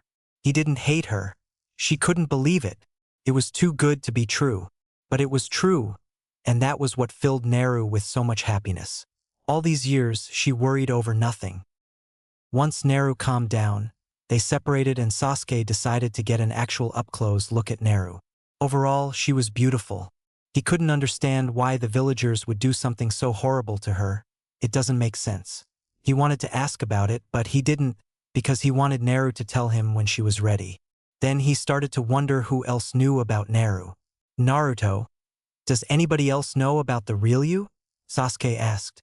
Naru wiped her tears away and said, why yeah, the family that runs Ichiraku, Kakashi and II, Pervy Sage, Hokage Jiji, Mikoto Bazin, and Hinata-chan. Sasuke was surprised by the last two. Wait, my mom and Hinata-san know about you? He asked. MMHM. Mikoto Bazin knew from the beginning, and Hinata-chan found out last year. She caught me training without my henge.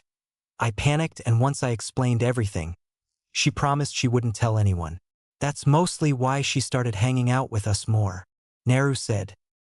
Sasuke took this in, and it certainly made sense.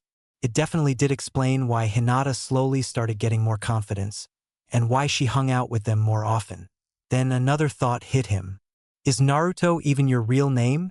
He asked her.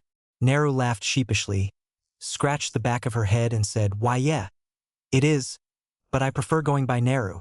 I only use my full name when I'm using my henge, since it sounds more like a boy's name than a girl's. Databeo. Sasuke just nodded. I still don't get why you thought I'd take it badly though. Did you think I'd treat you like those fangirls? He asked, shuddering at the last word. Naru just nodded. So Sasuke asked, why would you think that? Naru took a deep breath and said, because I know how you get around most girls. I was afraid that you'd think I was just another fangirl stalking you, using you, and trying to get close to you. I was afraid you'd hate me if you knew the real me. I grew up having a lot of people hating me, and I don't know what I'd do if you hated me too. While Sasuke was hearing Naru's explanation, he was still trying to process everything that's happened. She clearly didn't have a whole lot of confidence in others and herself when it came to revealing herself or just being herself. Plus, she was afraid of how he would take it. Why? Why would his opinion matter that much to her? Unless… Sasuke looked Naru in the eye and asked, Naru, how do you feel about me? It took a minute for Naru to process what she was asked, but once it sank in, she turned red all over and started stuttering, "W, the hell are you talking about, Databeo?" Seeing Naru react like this was really amusing to both Sasuke and Kyuubi, who was in his cage laughing hard. Sasuke just gestured for her to answer, so Naru blushed a little harder and got out, Kyuubi just groaned and said, oh, for crying out loud. Kit, just say it. You know you want to, so just do it. Naru struggled to get the words out, but she finally said, I like you, Sasuke-kun. If it was possible, her blush got darker, making her look similar to Hinata when she gets flustered. Sasuke was definitely surprised by this, and seeing him not answer, Naru quickly answered in a panicking tone, BB, but not like those fangirls. Databeo, I mean, they have an obsession, and I'm not obsessed or anything. I just mean that since I've known you for years that I really like you, and you've always been nice to me, even when everyone else wasn't, and damn it, I'm rambling. Databeo? Sasuke just laughed a little at Naru's reaction. She was definitely cuter when she acted all flustered. He was glad she liked him for actual reasons, unlike his fangirls. Naru just stared at him and asked, what's so funny? You all flustered like that. Sasuke answered. It's not funny, Databeo. Naru shouted in embarrassment. Well, it kinda is. I mean, I'm used to you being a guy, so seeing the real you acting all flustered like a real girl is fun to watch. Naru was definitely embarrassed right now. Don't say something like that, Databeo. It's embarrassing, she said timidly. Sasuke was really enjoying messing with Naru. There aren't many girls that he actually liked, and so far, Naru seemed to be the only girl he could really stand, next to Hinata. Plus, Naru said she liked him because he was one of the few people to show her any kindness. She didn't care for his clan name or his wealth or his power. All she cared about was just him. Well, I'm glad you don't act like those fangirls, at least, Sasuke said, trying to get Naru acting normal again. It worked, and she said, yeah, there's no way in hell I'd be caught acting like one of them. They're just sad.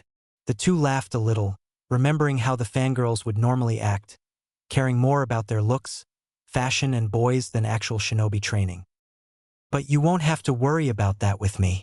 I still train, and I usually hide my looks anyway, so it really doesn't matter. Naru said, still worried she might be compared to them at some point. Naru, I know that already. I'm not going to compare you to… them.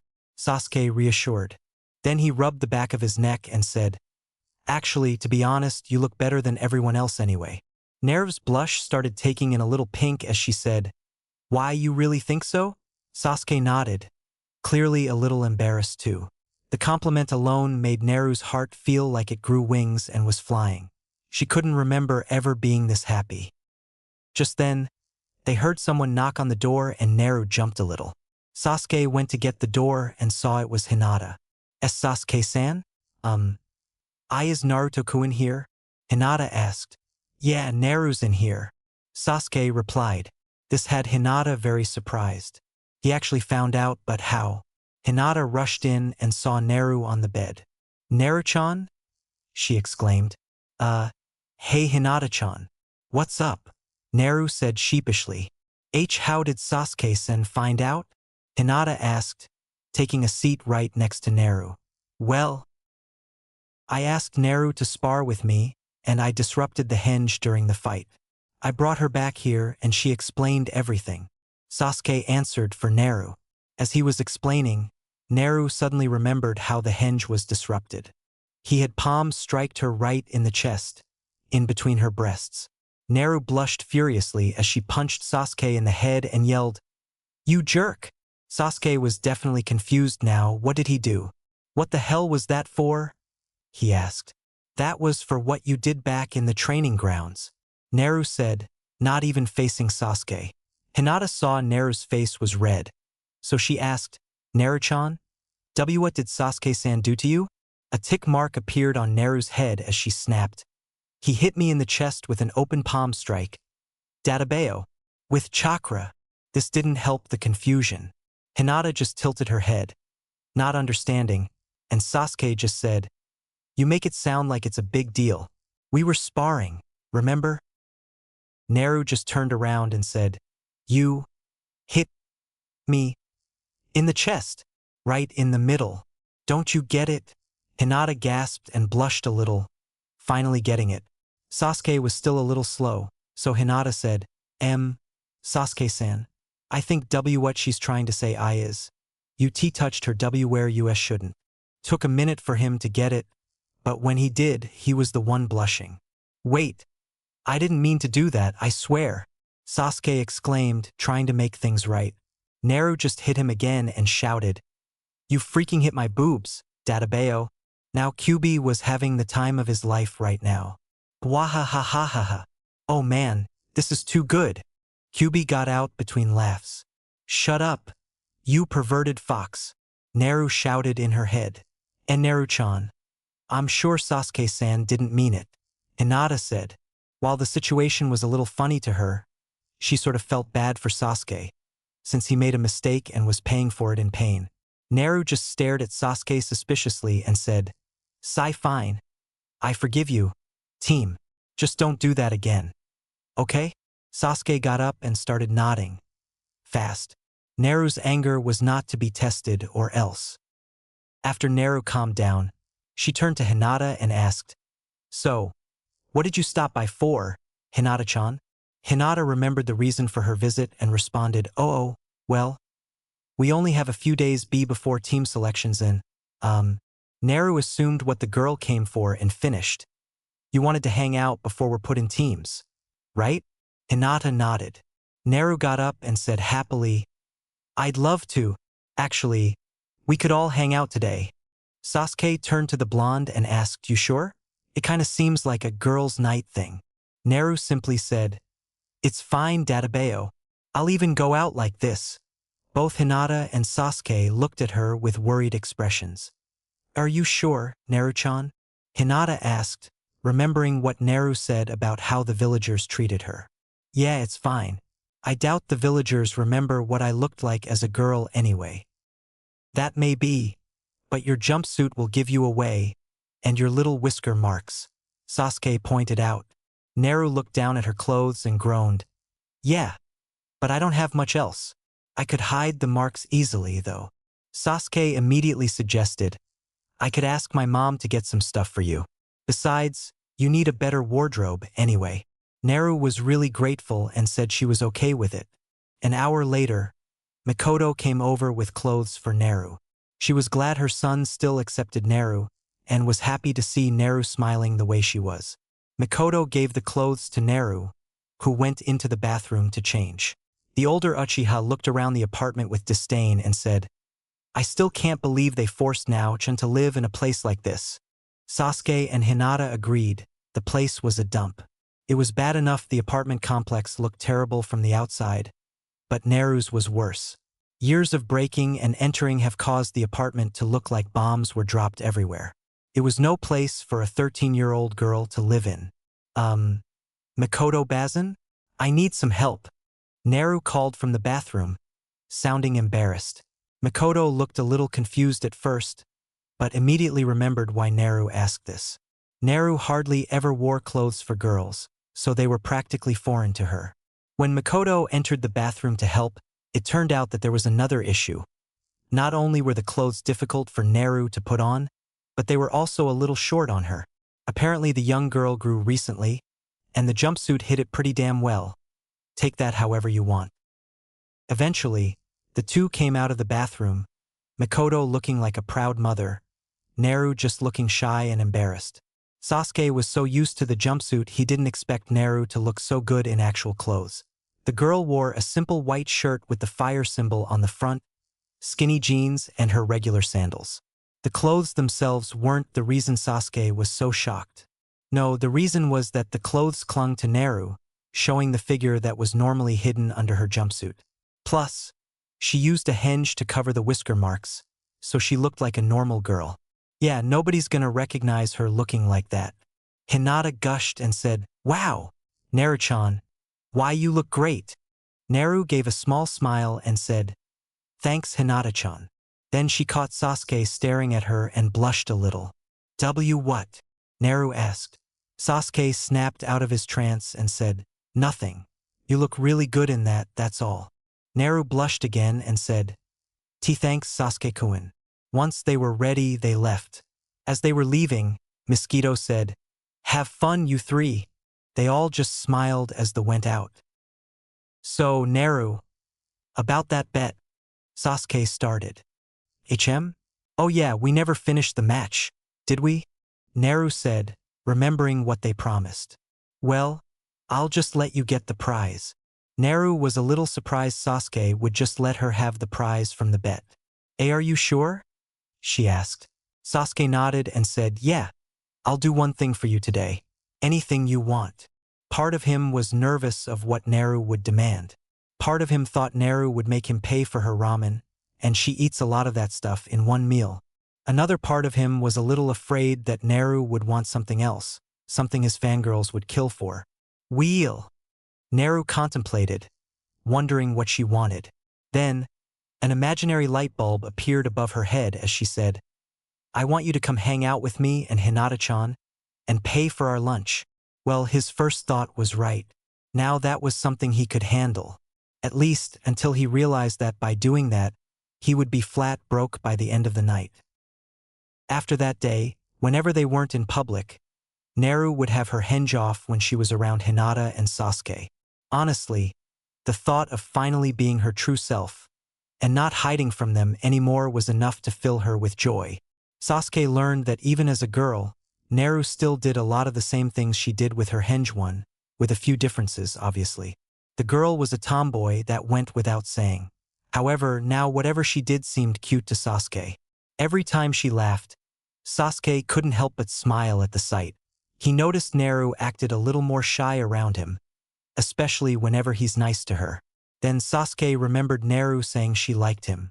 While she made it clear she wasn't going to obsess over him like the fangirls, it was also clear to Sasuke that Naru's feelings for him were definitely strong and genuine. He learned this when the three went to Ichiraku's and Im teased Naru about it. The girl got flustered in no time and tried to cover it up. The whole time, Sasuke thought about what was going to happen now that he knows the truth. Though one thing he made clear was he wanted to get to know Naru as much as he could. The day before team selections, Sasuke asked Naru if she was willing to sleep over at the Uchiha compound. The girl beamed and agreed on the spot. Sasuke told Mikoto about it, and she was more than happy about it. She started cooking right away, so when Naru arrived, the food was done. As Naru approached the estate, she was nervous. She knew Sasuke asked if she wanted to sleep over, but several thoughts were going through her head. Mainly what she thought would happen during the little sleepover. First she thought they would just be talking about a lot of things, though she knew Sasuke wanted to know more about her. Then the thought of them cuddling in their sleep came into her head, and Naru blushed furiously. Her imagination started getting more intimate. Then it turned just plain erotic and Naru's ears were puffing out smoke. She was that embarrassed by the thoughts. She didn't hate them, but she was still embarrassed. What the hell am I thinking, Dadabayo? Sasuke-kun wouldn't want to do something like that, right? Then she heard Kyubi laughing up a storm, and she knew the reason. Kyubi, did you put those thoughts into my head? She demanded.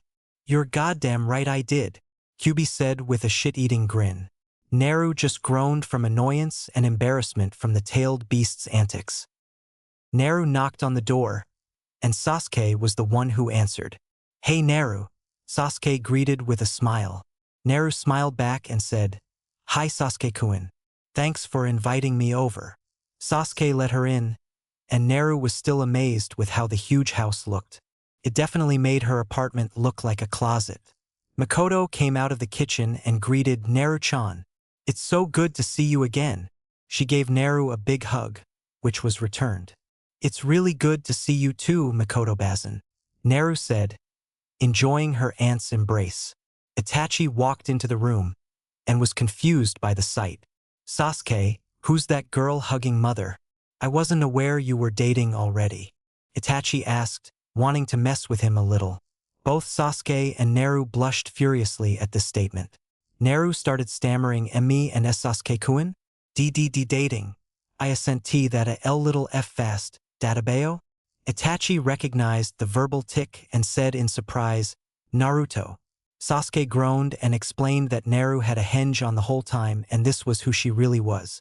He also explained she was sleeping over tonight. Itachi looked at the two of them, ruffled Sasuke's hair and said in a joking tone, It would seem my little brother's growing up. Sasuke groaned in annoyance as he saw Naru was still blushing. Once that was cleared up, they started eating dinner.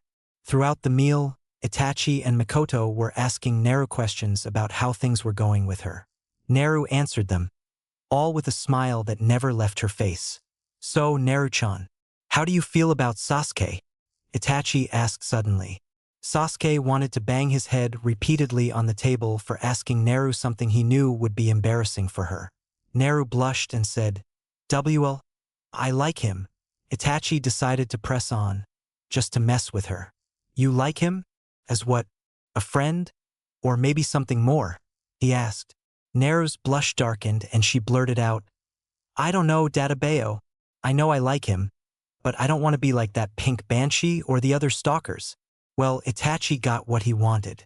Naru clearly had strong feelings for Sasuke, maybe even loves him, but is afraid to act on it. Sasuke picked up a little on that too. Sure, he liked her too, but he didn't want to rush it. Sasuke held Naru's hand, trying to calm her down and said, I know you don't act like them, so don't worry about it. Naru's heart fluttered a little when Sasuke held her hand. She smiled warmly and said, Thanks, Sasuke-kun. Sasuke's face turned a little red from seeing Naru smiling at him, but luckily nobody noticed.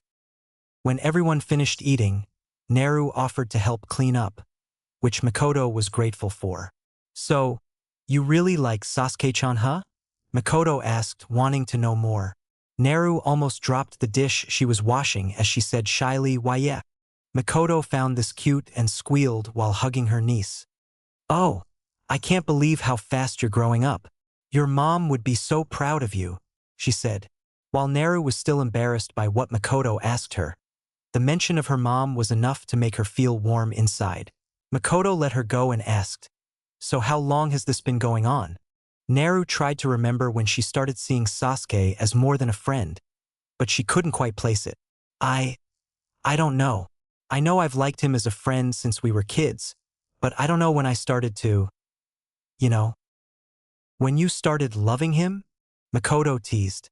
Naru blushed hard and exclaimed, Bazan. The older woman really knew how to make Naru embarrassed, especially if she mentioned Sasuke. Inside Naru's mind, she was trying to get a grip on her sanity. She knew she liked Sasuke a lot. She'd go as far as to say she had a crush on him, but to say she loved him? Did her feelings go that deep? Trust me, kid. Even I can tell you love that kid, Kyubi said from his seal. Naru just groaned and said, Am I really that obvious? Kyubi just gave a deadpan stare and said, Yes, you are. Seriously, Kit, you wear your heart on your sleeve. Even that Uchiha kid is starting to get that impression. Naru almost snapped and said, What? I don't believe you. Kyubi, unfazed, responded, Well, I don't care if you don't, because he's starting to be in a similar situation. You forget. I can sense emotions from you humans, so I know what I'm talking about.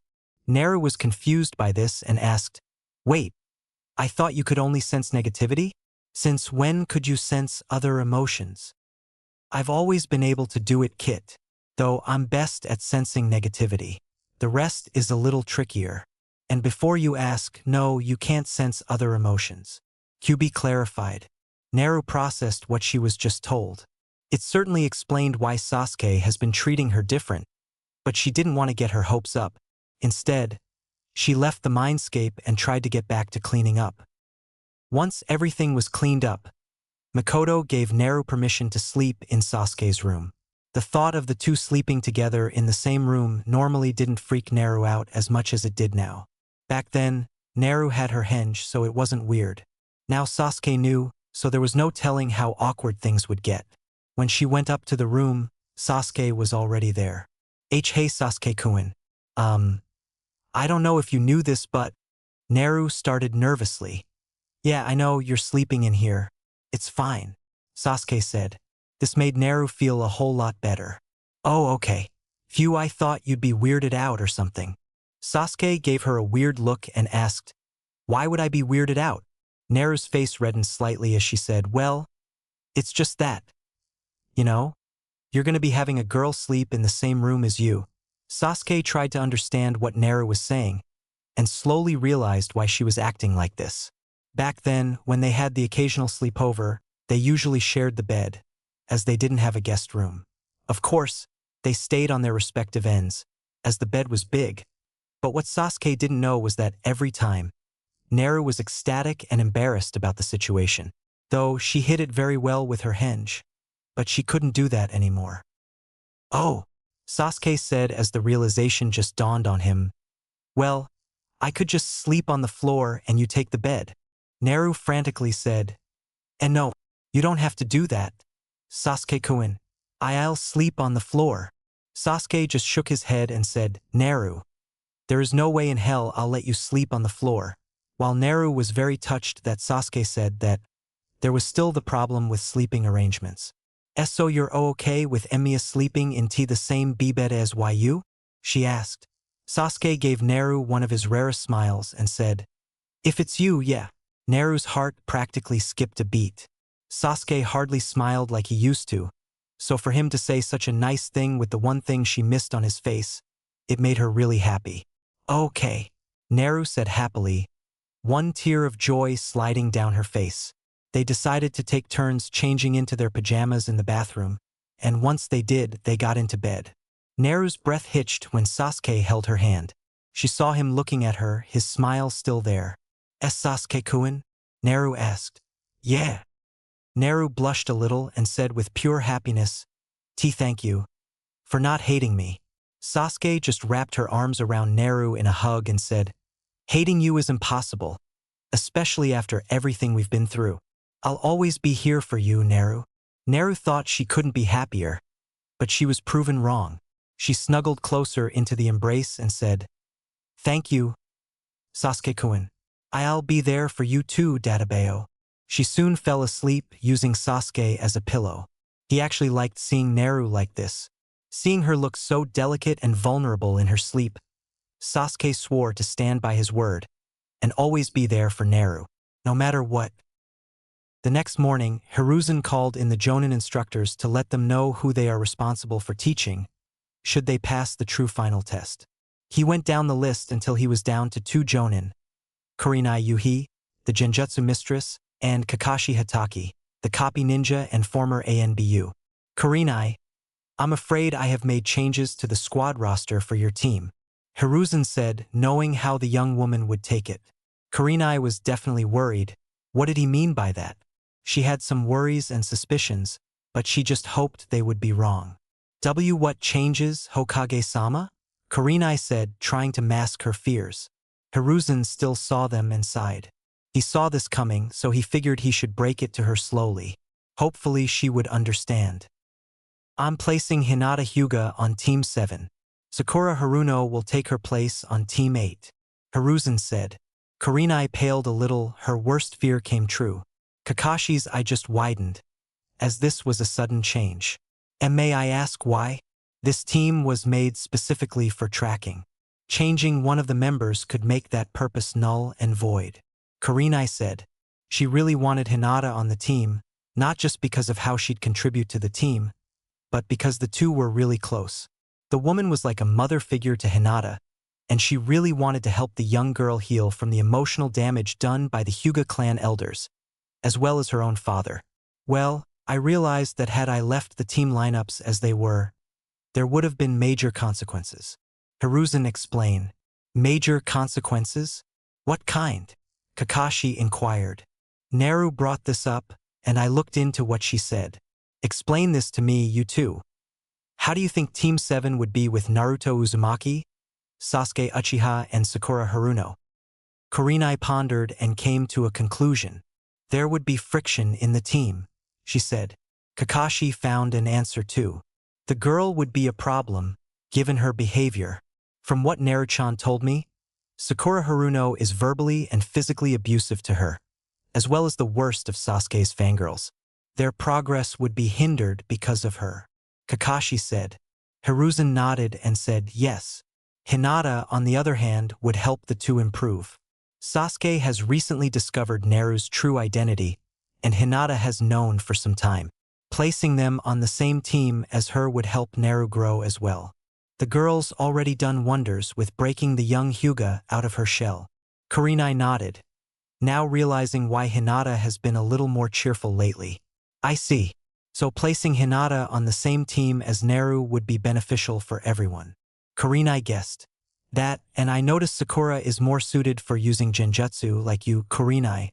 If she were under your wing, she might just become a better kunoichi as a result. That, and I'm hoping you might be able to break her out of her fangirl phase. Hiruzen added. The two jonin thought this over, and accepted what Hiruzen just said. Sasuke woke up early that morning, and was a little surprised to see Naru still using his chest as a pillow. He had to will himself to not have a nosebleed. Why? Because the girl looked insanely cute when she slept, and said girl was literally using him as a pillow. Normally he would shrug off such things, but since it's Naru, he couldn't.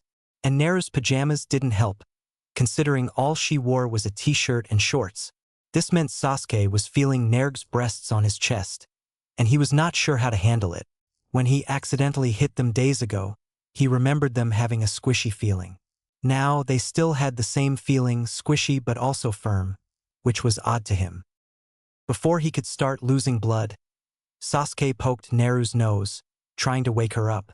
Naru eventually started waking up, yawning cutely as she opened her eyes slowly. Naru just saw Sasuke poking her nose and she giggled. Morning, Sasuke-kun. Naru said, not used to waking up like this. Morning. Did you sleep all right? Sasuke asked. Naru nodded and said, yup.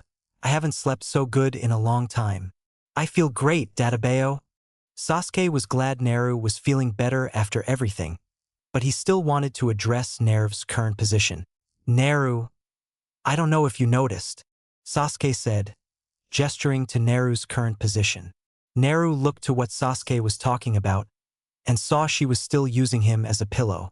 Though, when she noticed she was pressing her breasts against his chest, she blushed furiously, got up immediately and said, oh my god, I'm so sorry, Sasuke-kun. I swear I wasn't trying anything, Databeo. Really? I know, dope. Relax. I know you're not like that, Sasuke reassured. This calmed Naru down a lot, but then Sasuke mumbled, Besides, I didn't really mind it. Naru's blush intensified as she thought, he liked it. He liked me sleeping with him like that. Naru didn't know what to say, so instead of saying coherent words, she started babbling nonsense instead. Sasuke saw Naru flustered and stifled a laugh, finding it amusing. He noticed he's been thinking that a lot lately, especially when it came to Naru. He never really felt anything for other girls, mainly because they were mostly fangirls and the only exceptions were Naru and Hinata. Hinata was nice, but the only thing he felt around her was what he would feel for a friend. With Naru there was more. He didn't know how to explain it or what to think about it. All he knew was he had to figure this stuff out and fast. Naru suddenly got off the bed and said, I'll be in the bathroom. Don't want to be late, Databeo. Then she left in a hurry, leaving a smoke trail behind her. Sasuke noticed the time and saw it was 7 a.m., which meant they only had an hour before team placement started. He also noticed Naru bolted for the bathroom that was linked to his bedroom. Sighing, Sasuke just made do with the bathroom across the hall. It was bigger anyway. Naru was beyond embarrassed by her own actions. She cuddled Sasuke in her sleep, used his chest like a pillow and practically clung to him until he woke her up in the most adorable way possible. Seriously, she was just tempted to do it back to him and say, boop. Naru hadn't realized Sasuke had an affectionate side, so this was foreign territory. Trying to block the thoughts from her mind, she striped naked and jumped in the shower. I can't believe that happened, Databeo. Naru whispered to herself as she felt the warm water on her body. Well, it happened, Kit. I'm just surprised he hasn't banged you yet, Kyubi said, chuckling at that last sentence. Naru went red from head to toe and screamed through the bars. Shut up, you pervy fox. I told you Sasuke Kun isn't like that. Databeo. Kyubi just waved it off and said, oh please. The Uchiha's definitely having those thoughts. The only thing is he hides them pretty damn well. You wouldn't know, obviously. Naru's embarrassment only grew. Was Sasuke thinking those kind of things? Well, he has been treating her nicer than before, but that was because he knew the truth. Okay, most of it since he still doesn't know about the whole Jinchuriki thing. That little fact she was still nervous about telling. Noticing Naru's conflicted feelings, Kyubi said, look, Kit, jokes aside, the Uchiha does seem to have feelings for you too. Though, like you, he's not sure what to make of them. If you're so worried about what he'll think of you being my host, don't be. If he truly cares about you, then knowing about me won't change that. Compared to your last little secret, this shouldn't even faze him. Naru smiled and said, thanks, Kyubi. You're really sweet, you know that? Even if you are a perv. Kyubi just gave the girl a look and said, Kit, everyone has their pervy side. It's just that I'm not afraid to show mine with pride. Naru was well aware of the tailed beast's perverted streak, and just groaned. I'm so glad you haven't spoken to Pervy Sage yet. That would be really bad, Databeo. She exasperated. While Naru was showering, Sasuke was still trying to figure out everything that happened earlier. He could understand why Naru was embarrassed. She never did something like that before. Hopefully she'd be more comfortable around him. Sasuke got out of the shower and went back to his room wearing only a towel around his waist. He noticed Naru was still in the shower, so he started to get dressed. However, Sasuke only got as far as his shorts before Naru came out, wearing a towel to cover most of her body. They stared at each other for a brief second before they screamed from shock and embarrassment. Wahahaha. Oh man, great way to start the day, Kit, practically flashing your tits in his face. Genius. Ha ha ha ha ha ha, Kyubi said, laughing his ass off. Naru couldn't take her eyes off of Sasuke. W.O. Sasuke-kun looks so hot. I had no idea he was so toned. If he looks this good without a shirt, I wonder how he'd LH. What am I saying? Databeo? Naru thought, embarrassed by her own thoughts. I knew Naru had a nice figure, but this is no, don't think like that. You're an Uchiha. Naru's your best friend. Don't act like a perv around her. Sasuke thought, really trying not to have a nosebleed. Though that was kinda hard, considering he could clearly see Naru's cleavage above the towel, and it clung to her. Naru. still blushing madly from the situation, tried saying, "I'm so sorry, Sasuke-kun, I didn't know you'd still be here." Sasuke broke out of his little trance and said, It's fine. I thought I'd have enough time to change while you were in there." He had to look away a little because Naru was still in a towel, and his face was getting redder by the minute from the situation. Plus, some blood managed to leak. Sasuke quickly put on his shirt, and Naru was both relieved and disappointed by this. At least he put his shirt back on. Though he did look really good without it. "What is wrong with me, Databeo?" Naru thought, her mind conflicted. "It's a little thing, hormones, Kit, and it only gets better from here," Kyubi said in between chuckles. Sasuke went into Naru's bag, grabbed one of Naru's emergency jumpsuits and gave it to her. "Here, put this on," Sasuke said, still trying to look away, but his eyes always drew back to her. Feeling grateful, Naru said, Thanks. I won't take long, promise." Then she rushed back into the bathroom, but came out a second later and asked, Sasuke-kun? See, could you pass me my bag? I need my underwear, Databeo." Sasuke didn't need to know that, so he grabbed it and practically threw the bag at her. Naru thanked him again and went back in. Sasuke let out a sigh, not knowing how much he could have taken from that little scenario. He went downstairs to have breakfast, where Makoto and Itachi greeted him. "Ah, Sasuke-chan. Good morning," Makoto said cheerfully. "Morning," Sasuke said, wanting to forget what happened earlier. "So what was that screaming from earlier? I hope you weren't doing anything to dear little Naru," Itachi questioned. "Damn you, Itachi," Sasuke thought. He immediately retorted, "I didn't do anything to her." Itachi just nodded, not buying it for a second. A few minutes later, Naru came downstairs in her jumpsuit and said with her famous smile, "Morning, everyone, what's for breakfast?" Everyone greeted her, and Makoto told the girl she made onigiri for everyone, since she knew they didn't have long before they had to leave. "So, Naru-chan, what was all that screaming about?" Makoto asked. Sasuke could feel Itachi's grin, knowing how honest Naru could be. Naru blushed and said, "Well, Sasuke-kun accidentally ran into me when I got out of the shower, and I only had a tea towel on, Databeo." Her embarrassment came back and multiplied from that explanation. Makoto tried to silence her laughs, but a few giggles still came through. Itachi, on the other hand, just turned to Sasuke with a shit-eating grin and said, "So nothing happened, huh?" Shut up," Sasuke retorted, his face as red as Naru's. Once they ate, Sasuke and Naru noticed they only had 10 minutes before team selection started. "Okay, Mom, we're heading out," Sasuke said. "Okay. Good luck, you too," Makoto said, proud of the two children. Once they were outside, Naru put her henge back on. "Why'd you put that back on?" Sasuke asked. "Because, you may know about me, but nobody else does," Naruto explained. "Plus, I don't feel like I'm ready to tell everyone just yet." Sasuke stared at him and just accepted his words. The two made it to the academy pretty quickly and ran into Hinata on the way. "Morning, Hinata-chan," Naruto greeted, running to the girl and giving her a big hug. Hinata blushed at the sudden affection, returned the hug and said, "Gee, good morning, Naruto-kun, Sasuke-san." Sasuke grunted out a greeting, and the three went inside. When they went inside the classroom, almost everyone was there. The only ones that haven't arrived yet were Sakura and Ino, so they had a few minutes of peace. "Yo, Naruto, you passed. Congrats, man," Kiba cheered.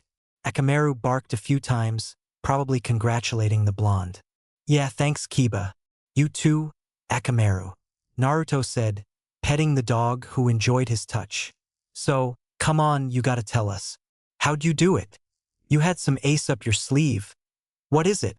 Kiba inquired, wondering how Naruto did so good in the exams. Everyone else got curious too and listened in. Naruto just said, "Okay, I do have an ace, but I hardly used it in the exams." Now he had the whole classroom's attention. "Seriously, what was it?" Kiba kept asking. Naruto scratched the back of his head and said, "Well, I have a dojutsu, like Sasuke team here. Kiba's jaw dropped as Shikamaru looked disbelieving. I never heard of the Uzumaki clan having a dojutsu. How do we know it's not just a joke? Shikamaru asked. Well, it's not in the textbooks, that's why you don't know. And it's not a joke, Databeo. Here, I'll show you, Naruto exclaimed. He made sure all eyes were on him before sending chakra to his eyes, activating his Tsukugen. Everyone practically got out of their seats, they were that surprised. Even the lazy Nara heir got up, he was that stunned. Whoa, how are you two not surprised by this? Kiba asked, referring to Sasuke and Hinata. We knew. Sasuke simply said, not wanting to explain anymore. Well, why didn't you tell us you had something that awesome? Kiba pressed on. Well, I was told not to use it at the academy, only for emergencies. Plus, these eyes are the reason my hair turned a little red. It's a side effect, Databeo. Naruto explained. So, what would this particular dojutsu be? Shino inquired. It's called the Tsukugen, and it's ultra rare, even among the Uzumaki clan. My mom had it, and I inherited it. Naruto explained. Everyone's eyes widened as they were surprised by this information. These bad boys can copy and predict movements like Team's Sharingan, see a person's chakra network and through walls like Hinata-chan's Byakugan, and I even got a sonar mode, Databeo. Naruto continued, making sure to leave out the matter manipulation ability. He wanted to keep that a secret for a little while. Now everyone was confused by that last bit, including Sasuke and Hinata. Sonar? You never mentioned that, Naruto. What the hell is that supposed to mean? Sasuke asked. It's called second vision, and it's like the Byakugan's 360 vision, but I can't see as far. It links to my seeing through walls thing, and it works even when my vision's messed with. I don't know if I can do it with my eyes open though, Naruto said sheepishly. Naru only tried it when she closed her eyes or had a blindfold on. Kyuubi wasn't even sure if it could be done with your eyes open. That sounds amazing, Naruto-kun. Hinata said, happy for him. Yeah, try it out, Kiba encouraged.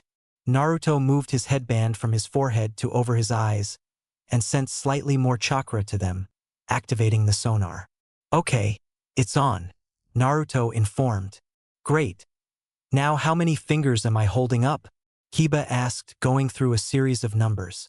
1, 3, 5, 7, 10, 2. For, fuck you too, Kiba, Naruto said when Kiba stuck the middle finger.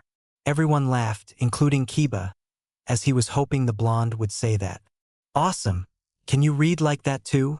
Kiba said, amazed. Yup, I still see everything in detail, from texts to a person's face. I can even see things outside AO, Naruto said, paling at what he saw. Choji, munching on his chips, asked, what's wrong, Naruto-san? Naruto turned his head mechanically and just said, the fangirls are coming. Sasuke paled too and asked immediately, which ones?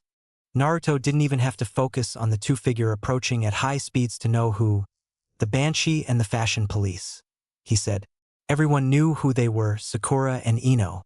Everyone got their earplugs ready, and Naruto and Hinata made sure that they were next to Sasuke, so that the fangirls wouldn't get near him. Then, the two fangirls burst into the room and said in unison, I win! Then they got into a glaring contest and tried to race to sit next to Sasuke, finding the seats were already occupied. Out of the way, Naruto Baka. I'm sitting next to Sasuke Keiun. You too, Hyuga, Sakura yelled, malice coating her voice. Naruto just stared at them with his Tsukugen still active, and Ino flinched at the stare.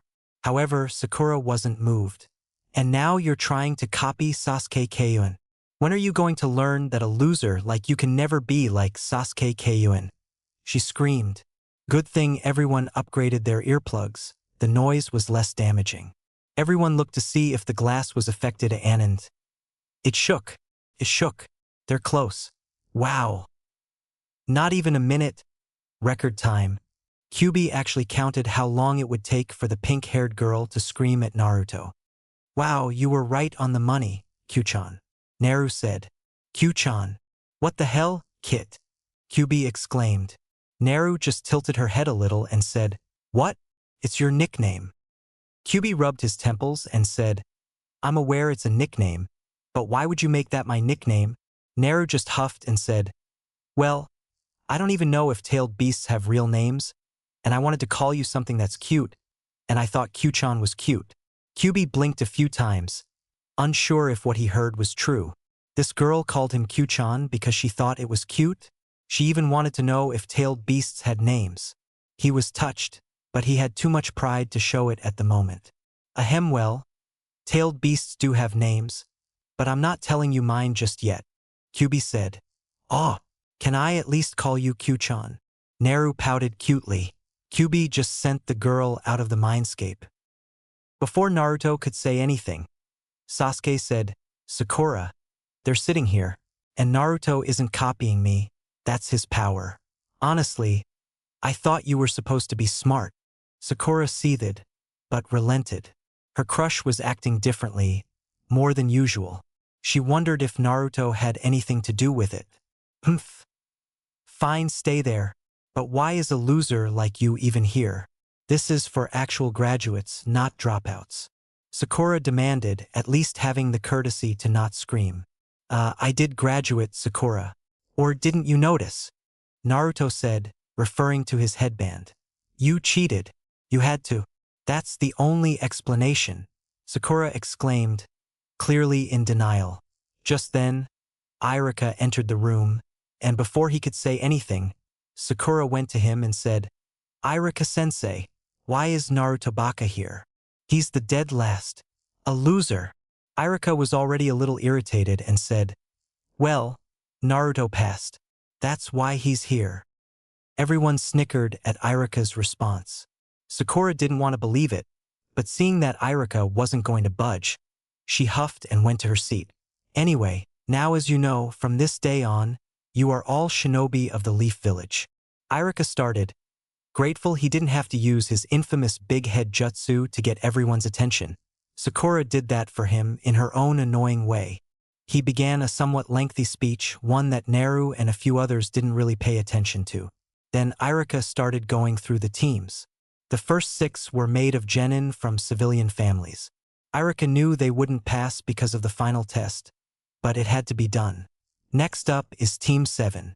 The members are Sasuke Uchiha, Irika said, gaining everyone's attention. All of Sasuke's fangirls begged internally that they would be on a team with him. It didn't help that he turned out to be Rookie of the Year. Irika noticed their not-so-subtle pleading, looked down at his board and announced the next member, Naruto Uzumaki. They looked at each other and grinned. "I'm actually on a team with Sasuke-kun. Woohoo! I'm on a team with my first best friend, Databeo." Naru cheered in her head. She was tempted to cheer out loud, but she knew that it would seem really odd. 2 members down, only 1 left. Every fangirl in the room was begging to every god in existence that they'd be put on the same team. They didn't even mind Naruto being a part of it, since they've seen firsthand that despite his looks, he was extremely nice. Ino saw that the way this team was going, the next member would be the Kunoichi of the year, and paled.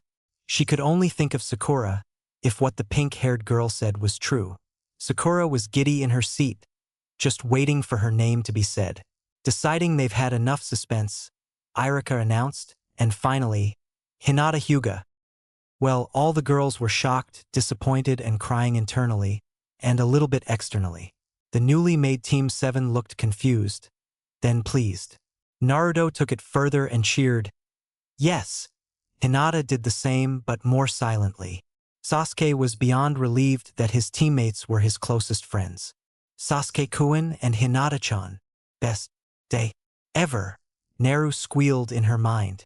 Hinata was ecstatic that she was on a team with her 2 friends, and was especially happy that Naru would be with her.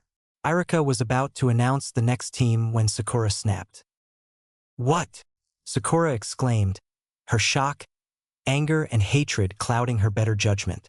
"Irika-sensei, the top student is always paired with the one with the highest marks. I should be on Sasuke-kun's team, not Naruto Baka. He's a nobody." She seethed in fury and hatred. "Sakura, Naruto isn't a nobody. Hokage-sama himself hand-picked this team and reviewed their grades themselves. As a matter of fact, Naruto was never the dead last. Irika stated, "Ha!" Everyone said in shock. That's right. Hokage-sama noticed that Naruto's grades were always sabotaged, so he had to review everything personally. Turns out, Naruto is among the top 5 in this class. Irika continued. Before Sakura could say anything, Irika pressed on, and as for who had the highest marks, Hinata's scores were higher than yours. We did not just measure written test scores, we measured your physical abilities as well.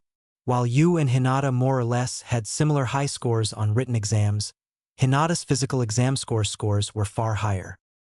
That's impossible. Naruto Baka's worthless. That's all he is, Sakura exclaimed. How dare that demon steal my place on Sasuke-kun's team? Inner Sakura hissed in pure fury. How the hell am I worthless, Sakura? I worked just as hard as Sasuke. I earned my spot here.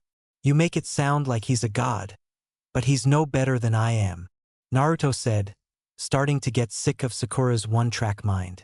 Kyuubi saw Sakura getting redder and redder from her rage, so he muttered, "Oh boy, here it comes," and covered his ears. Not that it'd do him any good. All you are is a clanless orphaned nobody that probably cheated to get here. Sasuke-kun is an Uchiha, which automatically makes him a god when compared to scum like you, Sakura screamed in all her fury. Luckily, the earplugs held, though the damage got through a little. Everyone looked at the windows again, and this time they finally cracked. Finally happened.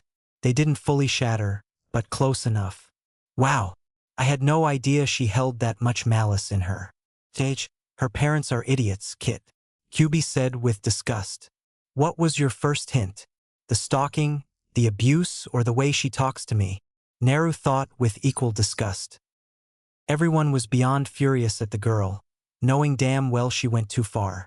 The fact that she said such horrible things in front of not only the class, but the instructor as well, it was bold and stupid. Naruto had to try his hardest not to use his Tsukugen on the girl, but it was becoming increasingly difficult. Sasuke and Hinata activated their respective dojutsus in rage, and began releasing their killer intent. Now Sakura was actually feeling it this time, and she felt suffocated under the pressure. Haruno, you do realize that Naruto is the sole heir of the Uzumaki clan, just as I'm the heir to the Uchiha clan? He is essentially in the same position as me, Sasuke said, his tone freezing the air around them. Everyone knew the Uzumaki clan was almost extinct, so to hear Naruto was a member of that clan was a shock. They just thought it was a name given to him due to his parents being dead. It certainly would explain his red highlights. Also, he is not a nobody, he is not scum, he did not cheat, and I am not a god in comparison.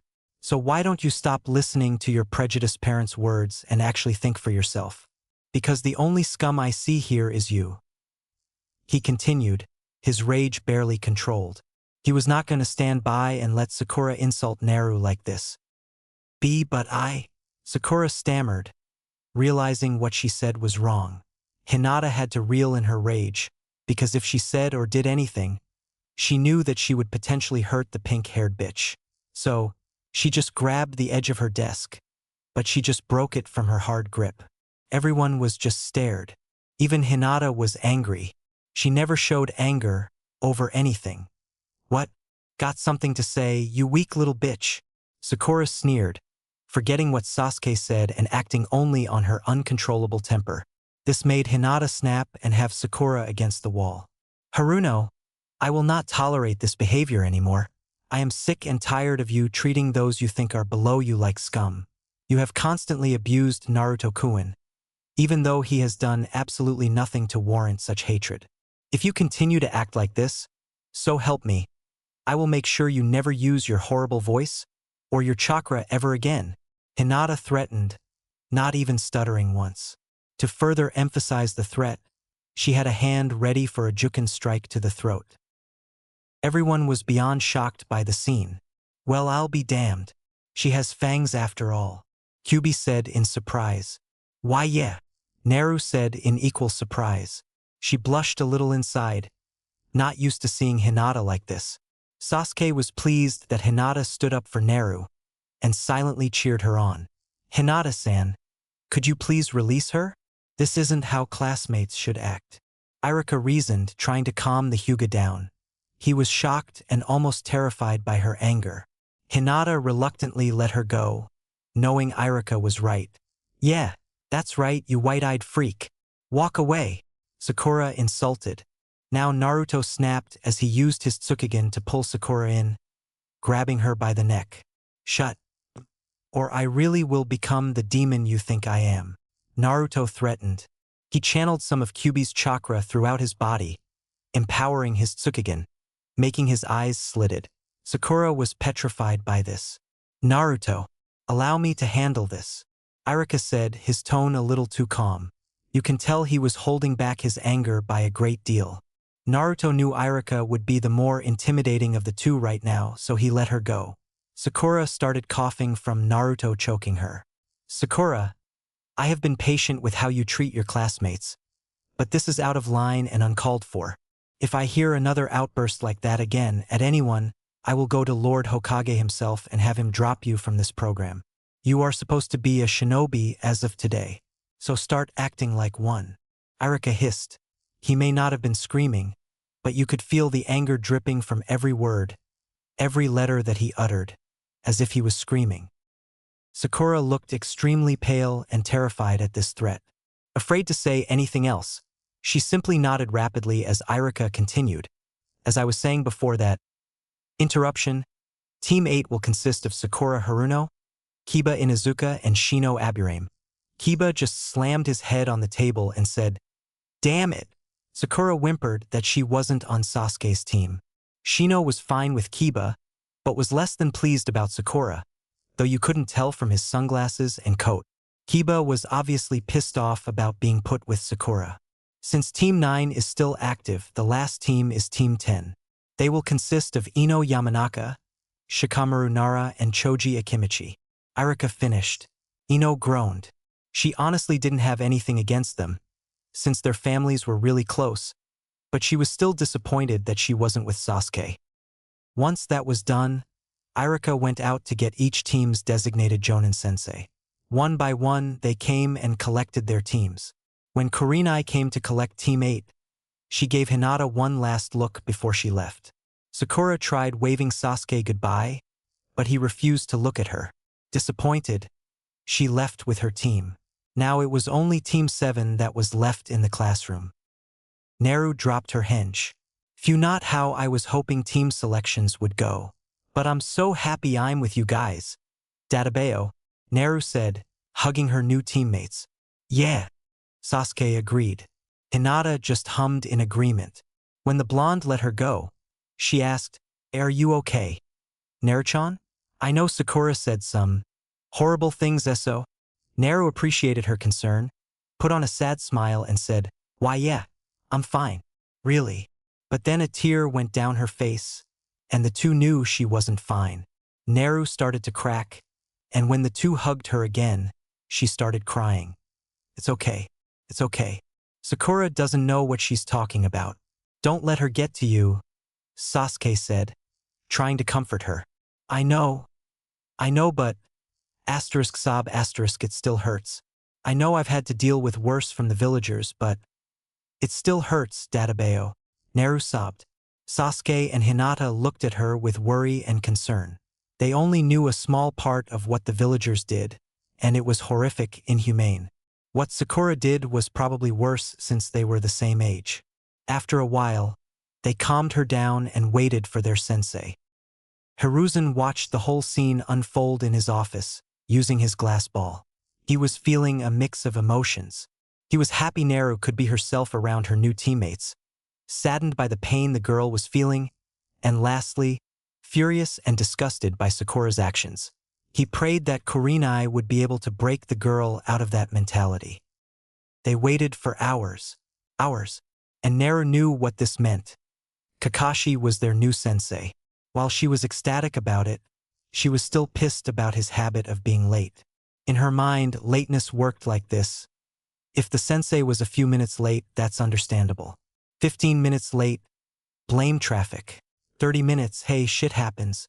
But over 3 hours, you better hope whatever you were doing was worth it because you'd have hell to pay. What the hell is taking so long? Sasuke asked, getting more irritated with each passing minute, tempted to slam his head into the desk. Is Kakashi-sensei always like this? Hinata asked, losing her almost infinite patience. Sai, unfortunately, knowing Kakashi and he's either reading his smut, b. paying his respects again, c. lost in his train of thought, or d. he's watching us waste time to see what we'll do together, Naru said. Knowing what had to be done, Naru made a few shadow clones and instructed them to get certain materials. Oh, this is gonna be good. If only I could get popcorn in here, Kyubi said, knowing what was going to happen. Once they headed out, Naru got out a deck of cards and asked, anyone want to play Uno? So for the next half hour, the three were playing Uno, and were having a really good time. Naru's reactions whenever she was skipped or had to draw cards was funny for everyone. Suddenly, the clones came back with several bags. Naru beamed and said, oh, you're back. Did you get everything? One clone handed her a bag and said, we sure did, boss. Everything's ready. Naru couldn't wait to get started, so she dispelled most of the clones, leaving one to keep a lookout, and got to work. What are you doing? Sasuke asked. Well, Kakashi and is late again. So, I'm going to set up a prank just for him. Naru answered with a huge grin. Are you sure that's a good idea, Naru-chan? What if we get in trouble? Hinata asked. It's fine. Besides, he has this coming databao. Sasuke thought it over and asked, what exactly are you planning? Naru's grin widened. You'll see. Wanna help me out? She said, getting more eager. The Uchiha just shrugged and started helping. Not wanting to be left out, Hinata reluctantly helped too, against her better judgment. Once they were done, the clones saw Kakashi walking down the hall and alerted them. Okay guys, ready? Naru asked, feeling really giddy. Sasuke nodded, a small smirk on his face, and Hinata nodded shyly. The door opened, but that activated the miniature cannon on the desk, which launched small projectiles right at the Jonin. Before they hit, they then exploded in his face, leaving Kakashi looking like he took a dip in a rainbow, resembling a certain plumber when he grabs a mystical star. Naru and Kyubi laughed their asses off at the sight. Oh my god, that was priceless. Ha ha ha ha ha ha. Naru roared with laughter. Bwah ha ha ha ha. Nice one. Kyubi agreed, laughing just as hard. Hinata tried not to giggle, but some came out anyway. Sasuke smirked and clapped slowly, thinking, that girl is amazing. Whoever she gets together with is lucky. Then he frowned, and the thought, wait, where the hell did that come from? And why do I care so much about that? Kakashi looked at himself and tried getting some of the dust off. Not that it'll help. I'm guessing this is my punishment for being late? Kakashi asked. Yup. I told you you'd regret it one day, Kakashi and Naru said with a toothy grin. Kakashi was a little stunned that Naru didn't have her henge active, so he said, I take it they knew for a while? Though he already knew the answer. Naru replied, well, Hinata-chan's known for a year, and Sasuke-kun found out a few days ago. Databao. Glad that Naru could be herself around them, Kakashi smiled and said, all right, meet me on the roof in 10 minutes. With that, he vanished in a puff of smoke. Why 10 minutes? Sasuke asked. Well, he's got to clean that dust off. Come on, let's go, Naru said, racing towards the stairs. They waited for 12 minutes before Kakashi showed up again in front of them. Clean this time. All right, now for introductions. Who'd like to start? Kakashi asked. Do we have to say anything specific or? Naru asked, a little annoyed from the vague request. Kakashi just listed carelessly, oh, your likes, dislikes, hobbies, dreams, fetishes, favorite sexual position, that stuff. Naru choked on some of her spit as Sasuke and Hinata turned beet red. Wait. What? What were those last two? Naru choked out. She wasn't sure if what she heard was correct. though this didn't help the embarrassment everyone felt. Hiruzen face-bombed himself, irritated by Kakashi's words. Seriously, did he have to bring his porn into this? Damn it, Kakashi! He bellowed, but this caused the stacks of paperwork on his desk to fly all over the place. Both paperwork he finished and hadn't gotten to just yet. Hiruzen just twitched a few times and started swearing FFFFFFFFU. The adults outside had to cover the children's ears and lead them away. He was that loud and vulgar. Others were laughing their asses off. Kakashi tried playing dumb and said, "I don't know what you're talking about, Naruto-chan." The three genin just sweat dropped, hoping their sensei was just joking. But Kyubi took it seriously and said, "My fetishes are orgies and Yuri, and my favorite position has to be dash." Naru blushed a very deep shade of red and screamed, "Shut up! I don't need to hear that." This had the fox laughing even harder. Hinata was extremely caught off guard by Kakashi's statement and was as red as a tomato.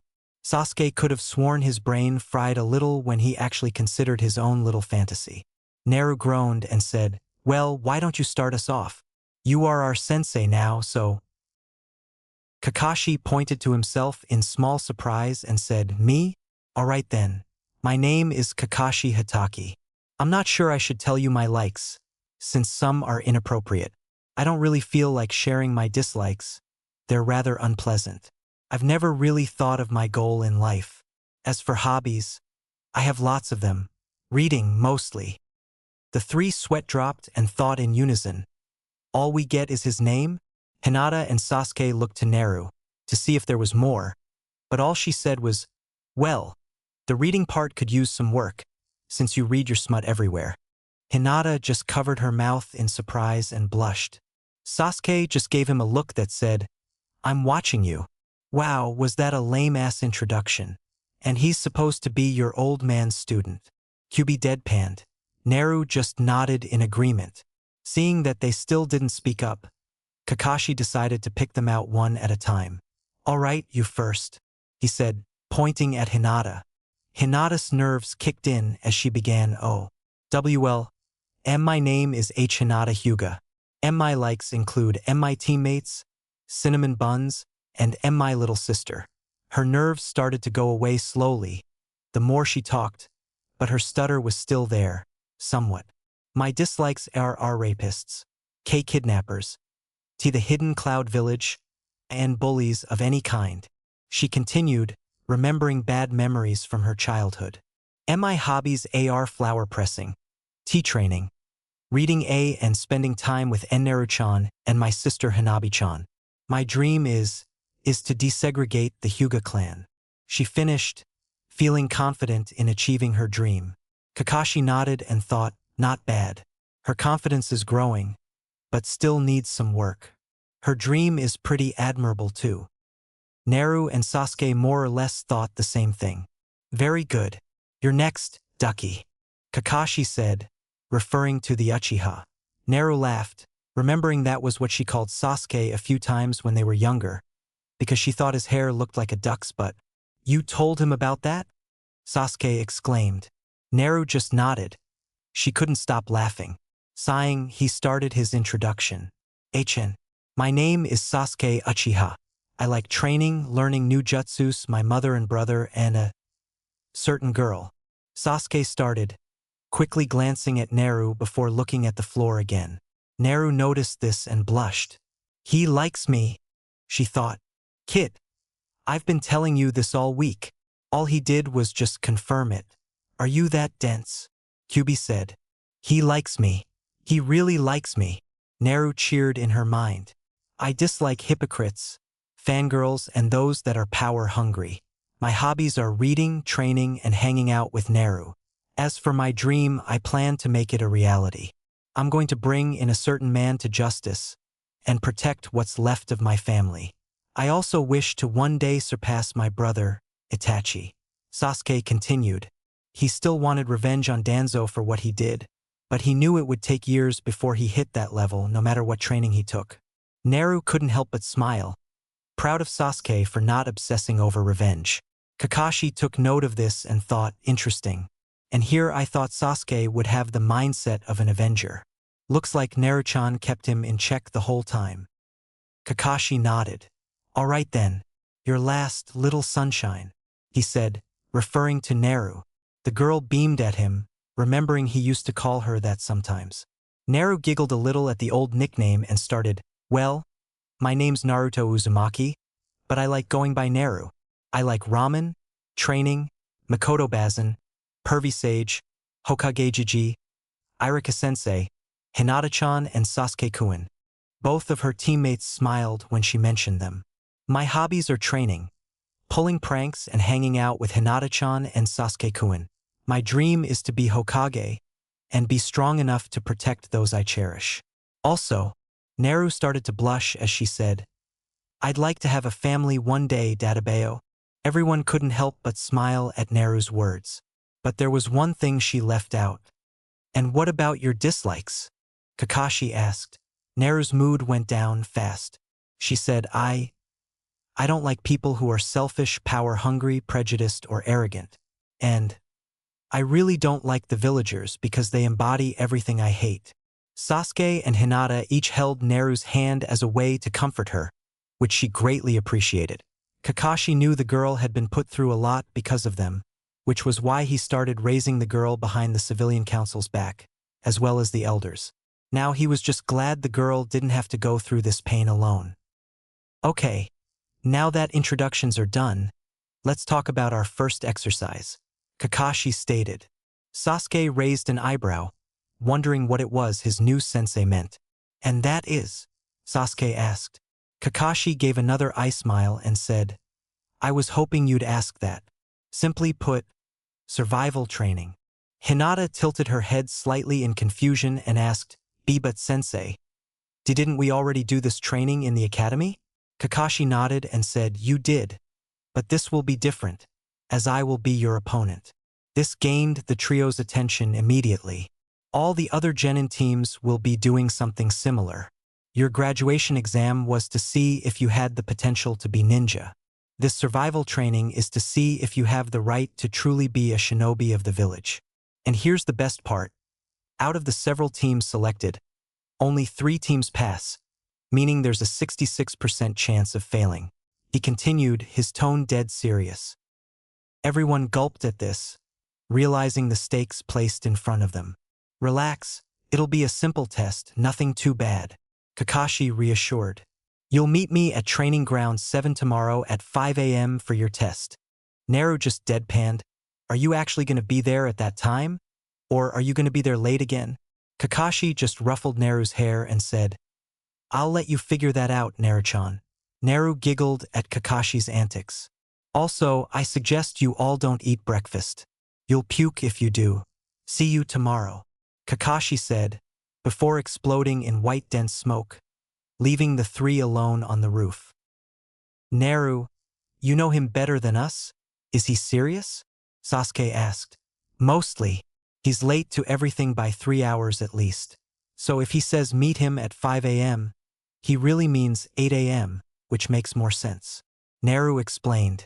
Hinata nodded, taking in the information, and asked, but what about breakfast? Naru simply said, don't skip it, Hinata-chan. Trust me, we won't be able to function without it. Which reminds me, I should probably pack some backup food for us for tomorrow, just in case. Sasuke's eyes widened a little and asked, wait, you can cook? Naru suddenly seemed more bashful as she said timidly, well yeah. I mean, I don't do it often, but I can do it. Sasuke nodded, now extremely curious about how the girl's cooking tasted. Well, what do you guys think about having dinner together to celebrate today? Naru asked. Oh, sorry, Naru-chan. I'd love to, but I have to report to Father about today. And maybe tomorrow? Hinata apologized. Naru gave an understanding smile and said, it's okay. Tomorrow's good. Hinata smiled back and said, okay. I'll see you guys tomorrow. With that, she leapt down into the streets and walked home to the Hyuga compound. Naru just turned to Sasuke and asked, so what about you? Sasuke thought about it and said, sure, but on one condition. Naru suddenly got a little nervous and asked, Okay. What is it? Sasuke looked Naru in the eye and said, no Ichiraku tonight. I'd actually like to try your cooking. Naru blinked a few times before blushing madly at what Sasuke requested. Why you want me to see cook for you? Are you sure? I mean, I might make something bad, and you'd hate it and I'd have to make it up to you and I wouldn't know what to think of, and why do I keep rambling, Databeo? Naru said, her nerves going into overdrive. Sasuke just nodded, and Naru asked shyly, okay, do you want to eat? At my place. Her face got redder as she asked that. Sasuke didn't know why she was embarrassed by that question, but said, sure, I'll let mom know. Naru started nodding frantically and said, okay, great. Is there, anything you'd like me to make? Sasuke thought about it for a minute and said, surprise me. Naru beamed a little and said, oh okay, meet me at my place at 5. Okay? Yeah, I'll be there, Sasuke said, suddenly feeling a little excited. Great.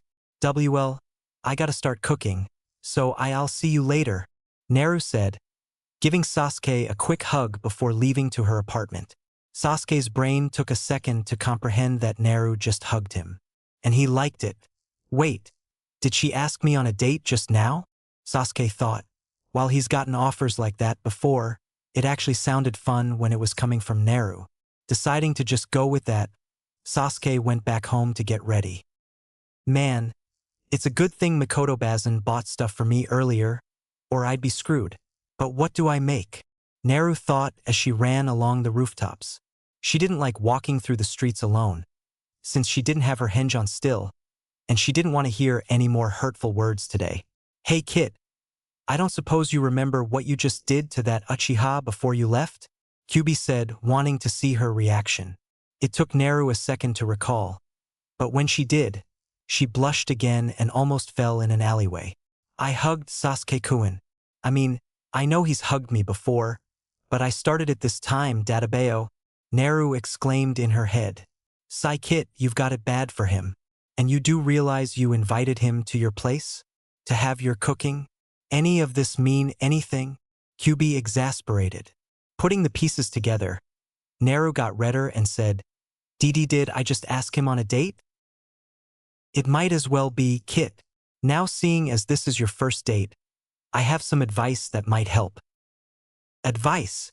How do I know it's not just some perverted idea you have in your sick furry head that'll humiliate me? Naru accused. Kit, I may be a pervert, but I still respect a woman. And even I know that if you want to have a date, it has to be nice.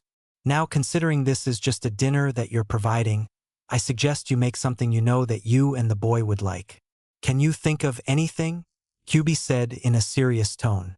Naru was actually surprised the tailed beast was even showing interest in helping her with something like this. By this point, Naru entered her apartment and said, well, Sasuke-kun likes tomatoes, and he's not a fan of anything too sweet. I've seen him eat spicy food before, so maybe curry? Mikoto Bazin makes it a lot, so he'll like it for sure. Kyubi nodded his head and said, curry. Not a bad choice, Kit. Though, I don't remember you ever making it. Oh, how hard could it be? Mikoto Bazin gave me a cookbook, so it should be easy, Databeo. Naru said as she grabbed the cookbook she had on her shelf. It was one of the few things that was still intact from the constant breaking and entering her apartment experiences. Sasuke got home pretty quickly and announced, hey, I'm home. Mikoto came out from around the corner and greeted, Sasuke-chan, how'd team selections go? I hope you got a good team. Sasuke nodded and said, I did. Naru and Hinata-san are my teammates, and Kakashi's our sensei. Mikoto gasped and said, really? That's great.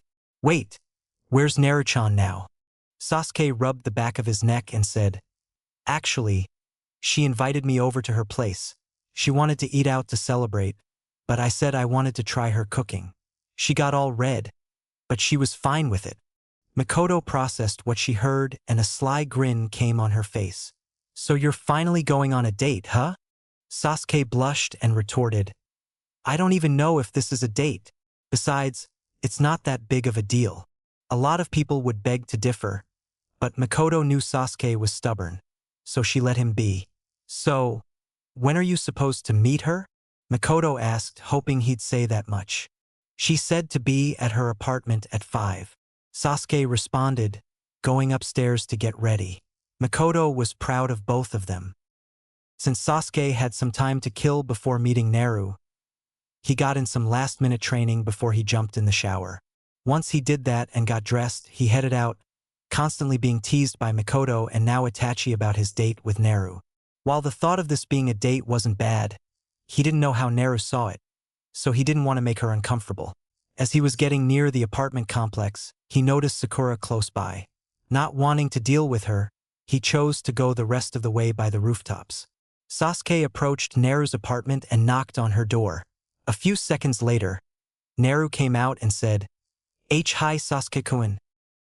"Hey," Sasuke greeted back, looking at what Naru was wearing. The girl was wearing only the pants from her tracksuit and the t-shirt she normally wears underneath her jacket. However, since she was cooking, she also had an apron on. "He's checking you out, Kit.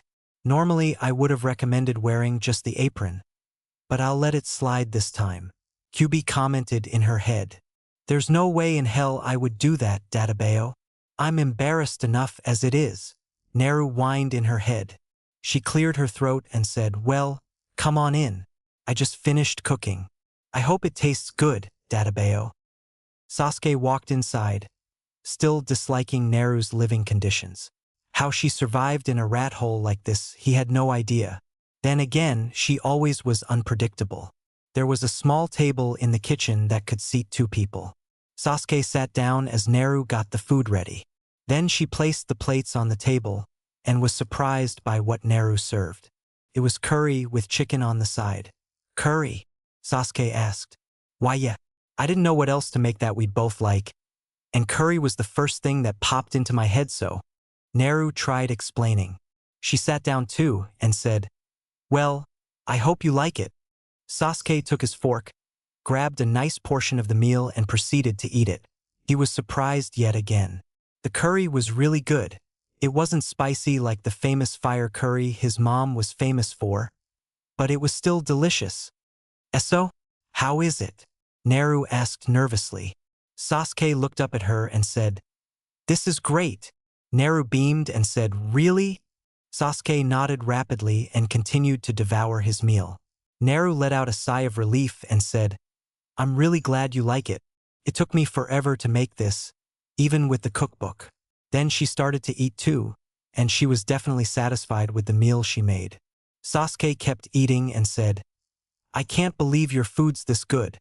Had I known, I would have been asking for your cooking all the time."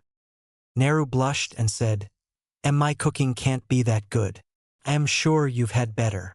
Sasuke automatically stopped eating and grabbed Naru's hand, saying, "You should know better than anyone that I never exaggerate, especially with you." Naru felt her face heat up even more from this. Thank you. That means a lot, Databeo," she said with a shy smile. Sasuke nodded, resumed eating and asked, "How'd you learn to cook so good?" "Well, Mikoto Bazin taught me while you were out training, and she gave me the cookbook I mentioned earlier," Naru replied with some pride in her voice. "That would explain why it tastes so good," Sasuke thought. They eventually finished, and Sasuke helped Naru with the dishes. Once they finished, Naru said with a smile, "I'm really glad you liked the food, Sasuke-kun." "Yeah, it was great. Any chance you'd be willing to cook again?" Sasuke asked. Naru beamed and said, "Why yeah, I'd love to." Then the two noticed the time. It was past 7 p.m. They spent almost the whole evening eating and enjoying each other's company. "Wow, it's late. Are you gonna be okay heading home, Sasuke-kun?" Naru asked with concern.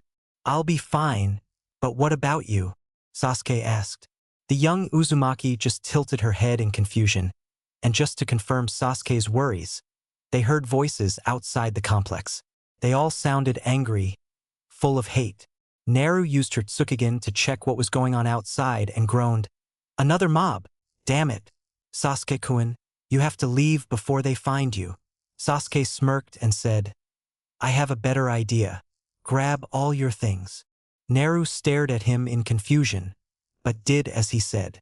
She managed to pack a bag full of everything she owned, which wasn't a lot, just some clothes, her ninja tools/weapons, her books, and emergency ramen. Okay, now what? Naru asked, lifting the bag. Sasuke just put his hand on her shoulder and mimicked a jutsu he's seen over 1,000 times. Makoto and Itachi were about to head upstairs for bed, but then Sasuke and Naru appeared in a puff of smoke. Sasuke-chan? Naru-chan? Makoto asked, startled by their sudden appearance. Itachi was also surprised, but automatically knew what the two did. So, you mastered the Shushin, Sasuke? He asked his younger brother. Instead of answering, Sasuke looked a little green in the face.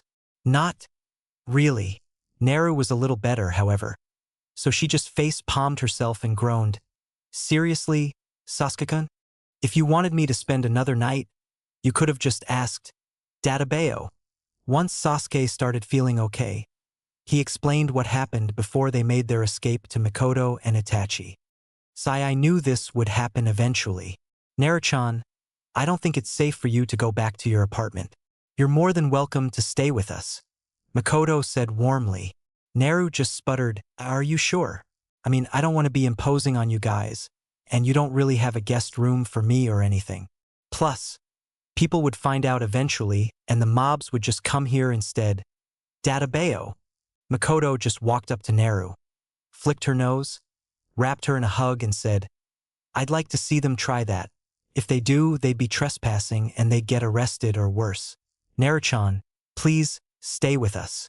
Naru froze at what Makoto said. She wanted her to stay, and from the looks of it, the others were all agreeing. Naru returned the hug and said, All right, but where will I sleep? Makoto simply said, Well, you could bunk with Sasuke-chan. As long as he knows how to behave. She gave Sasuke an intimidating stare that made him just nod. A lot. A little later, Naru was already changed into her pajamas and really red in the face. Only a few days ago, Sasuke learned about her true self. In that short time, they've already gotten closer than ever, had dinner together multiple times, slept together not in the dirty way, and now she was moving in with him. She wondered if this was happening too fast, but Sasuke pulled her out of her thoughts. Naru, you all right? You were staring off. He asked, ready for bed too. Naru shook her head and said, Yeah, I'm fine. Just a lot on my minds, that's all. Sasuke figured that was the case. A lot happened between them in such a short amount of time. She must be overwhelmed. The two went into bed and fell asleep, unconsciously inching closer to each other until they were cuddling again. Sasuke's alarm woke him up, and he slowly remembered what happened the previous day. The team selections, his date with Naru, if it even counted as a date, and her moving in with him and his family. Turning slowly, he saw Naru once again practically sleeping on top of him. How the hell did she sleep through the alarm? Sasuke started shaking her, saying, Naru, come on, get up. Nothing. Kyubi tried helping out from in her head, saying, Kit, get off your lazy ass and wake up already. Still nothing. So Sasuke came up with an idea. Naru, wake up. Your emergency ramen's burning, he said. Her eyes flew wide open, bloodshot as she activated her Tsukugen and panicked. And oh, not the ramen. Who's burning it? Naru looked over to see Sasuke holding a cup of ramen over a match. Me, Sasuke plainly said. Naru fell over from the blatant answer and pleaded, Sasuke-kun, please don't hurt the ramen. Please. Sasuke smirked and said, If you want nothing bad to happen to it, get out of bed and get ready. We have to be at the training grounds in an hour. Naru noticed the time and panicked even more as she ran around to get her things ready. After getting everything prepared and having breakfast, Naru made a few bento boxes before she and Sasuke left for the training grounds. Luckily, hardly anyone was awake at this time, so Naru just went out without her hinge on. By the time they arrived, Hinata was already waiting for them. Morning, Hinata-chan. I hope we didn't keep you waiting, Naru said in a chipper tone. Hinata smiled and said, Good morning. I actually just got here. So, since we have some time to kill, Any ideas on how the test is gonna go? Sasuke asked. Naru held her chin in a thoughtful pose and said, well, I don't know much about Kakashi and Ai's tests, since he hardly tells me anything about them. All he told me was the saying his old teammate told him. What was the saying? Hinata asked. I think it went like this. Those who break the rules are scum, but those who abandon their friends are worse than scum. He said it was something he uses to judge teams. Naru answered. All three had a vague idea of what the test would be, based on those powerful words alone. After about 30 minutes, Kakashi showed up and said sheepishly, sorry I'm late. I saw a black cat and had to take the long way around. Everyone's sweat dropped at their sensei's excuse. Kakashi and I? You can just say you were reading your smut, you know? Besides, we got here a little while ago. Naru deadpanned. Kakashi's sweat dropped too and thought, well, this is what I get for having my sensei's daughter as my student. Kakashi recovered and said, well, here's what our survival training session is going to entail. Then he held up 2 small silver bells and said, all you have to do is take these bells from me before that timer rings. It's set to noon, and whoever doesn't get one when it rings gets tied to that pole and watches while the others eat lunch. That's why he didn't want us to eat breakfast. Everyone thought in unison, and Sasuke and Hinata were glad they listened to Naru. You, sensei? There's only 2 bells, and there's T3 of us. So, I is one of us guaranteed to not get one. Hinata spoke up. Kakashi I smiled and said very observant. Yes, that's right. And whoever still doesn't get a bell after lunch gets sent back to the academy. Everyone stared at him wide-eyed. But their minds were already working this out. Sending one of us back? He couldn't pass us then, because there's no such thing as a 2-man squad. Naru thought. You can use any weapons you have at your disposal. Come at me with the intent to kill. You won't get a bell otherwise. Kakashi advised. First he tries to divide us with the bells. Now he's encouraging we take him head-on in order to get a bell. Does he really think that'll work on us? Sasuke thought. We'll start on my mark. Ready? Kakashi started. If that's the case, then the point of this test, Hinata thought, beginning to put the pieces together. The point of this test is, everyone thought in unison. Go! Teamwork.